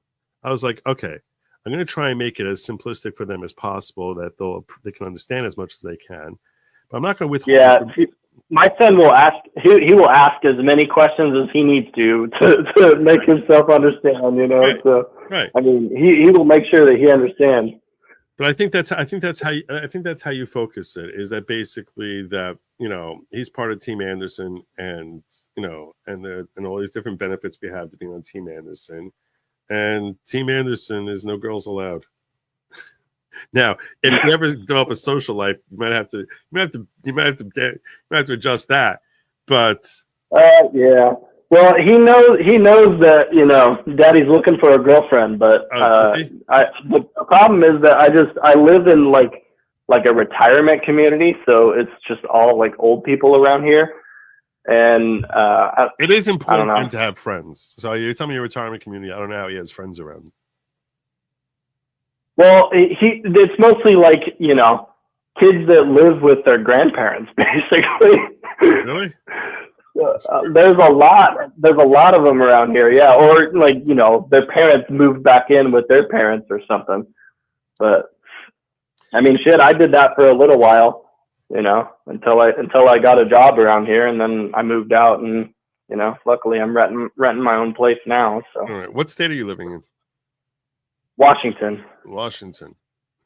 Because yeah, I'm just wondering, like, you know, I'm like, this guy sounds like a really responsible, mature guy. So I don't know how it is that I can't find like. Oh, thanks, Joe. That I can't find. Are you hideous looking? Do you have terrible hygiene? Yeah, I don't think so. No. All right, I'm just saying, like, I don't know. Maybe like I can. I don't put myself out there. I guess I don't know. I don't do anything. You know, I don't go do any. I'm trying to put you out there. I assume you're a Christian. I would classify myself as such. I guess I don't really go to church or anything, but I wouldn't be opposed to it. I'm saying genetically, your parents, would you celebrate Christmas? Yeah. I'm sorry. What? You celebrate Christmas? Yeah, Your sure. parents, went to Yeah. church, or your grandparents went to church, or whatever. Yeah. Okay. Yeah. I went to church growing up, but I don't go anymore. What I would tell you is this: we got a good Christian man here who sounds like a responsible. You're providing for your. You have enough money to take care of your needs.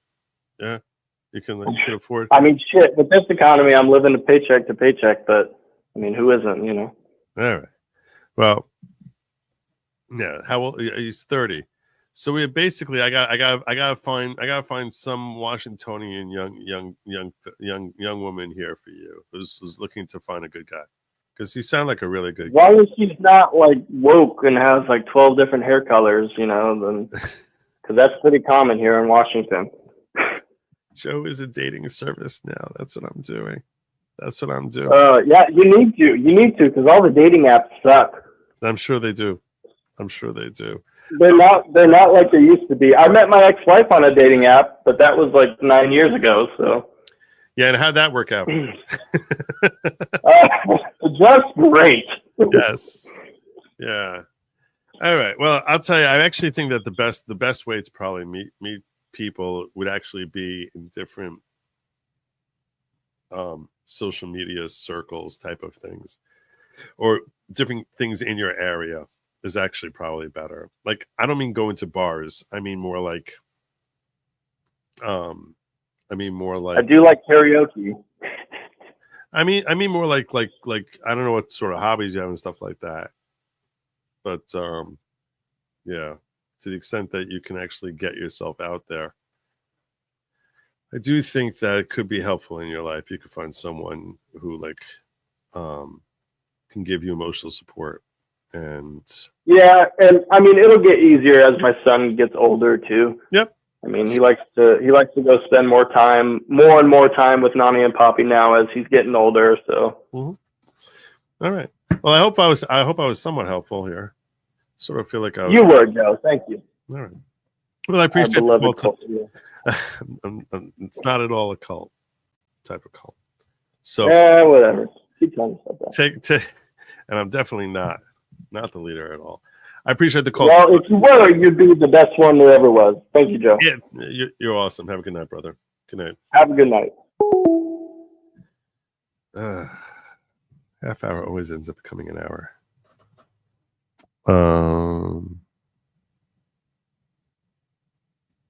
Don't make Canada State subjugate, no franchise.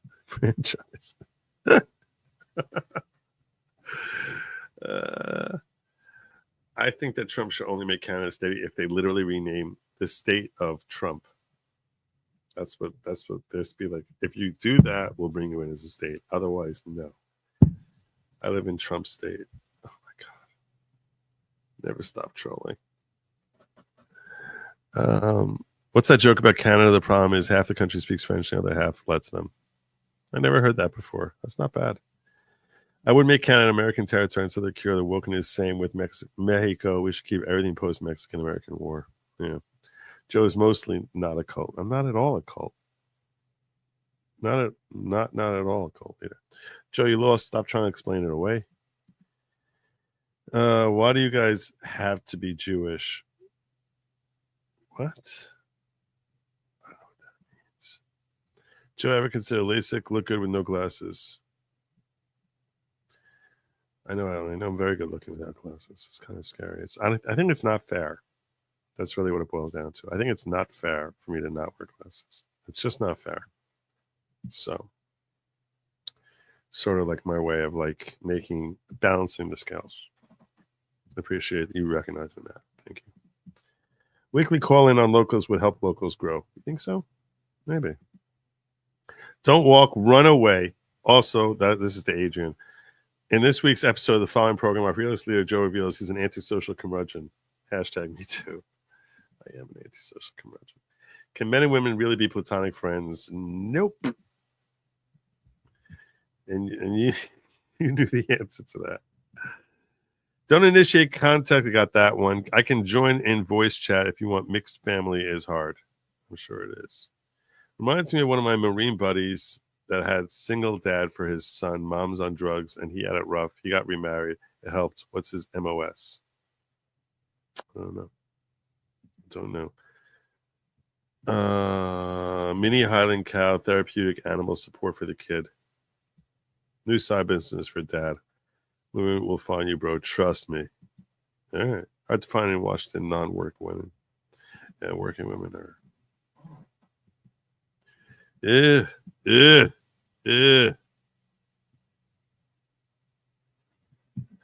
text lead, by the way, said before, Joe, think about the elements of extortion and Gaetz' father. The story was that the FBI wanted money to try to get out one of the CIA contractors out of Iran. Look, you're preaching to the choir here. I'm not saying he did anything wrong, but at the same time, he very clearly seems to not want that report to come out. So I don't know what you want me to tell you. The facts are the facts are the facts. He definitely seems to be avoiding having that thing come out. It seems to be a commitment of his. Anyway, that is my show, and I'm sticking to it. I'm going to close this out over here. Close this out. I think I put in more than a half hour. Hopefully I feel strong tomorrow. And if I do, goodlogic.locals.com. Let's do that. Let's do that thing called the trans oral argument, the trans argument, the trans oral. Something like that. SCOTUS! While you're here, please make sure you like, share, subscribe, drop a comment, do all that other great, awesome stuff.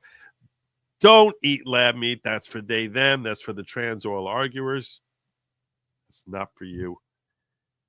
And what else do they say? There's something else that they say around here. What's the other thing we say? What's the other? Oh yeah. Don't eat the bugs. Don't do it. Don't eat the bugs. Appreciate you all. And as always, I say to you, have a good night and Godspeed.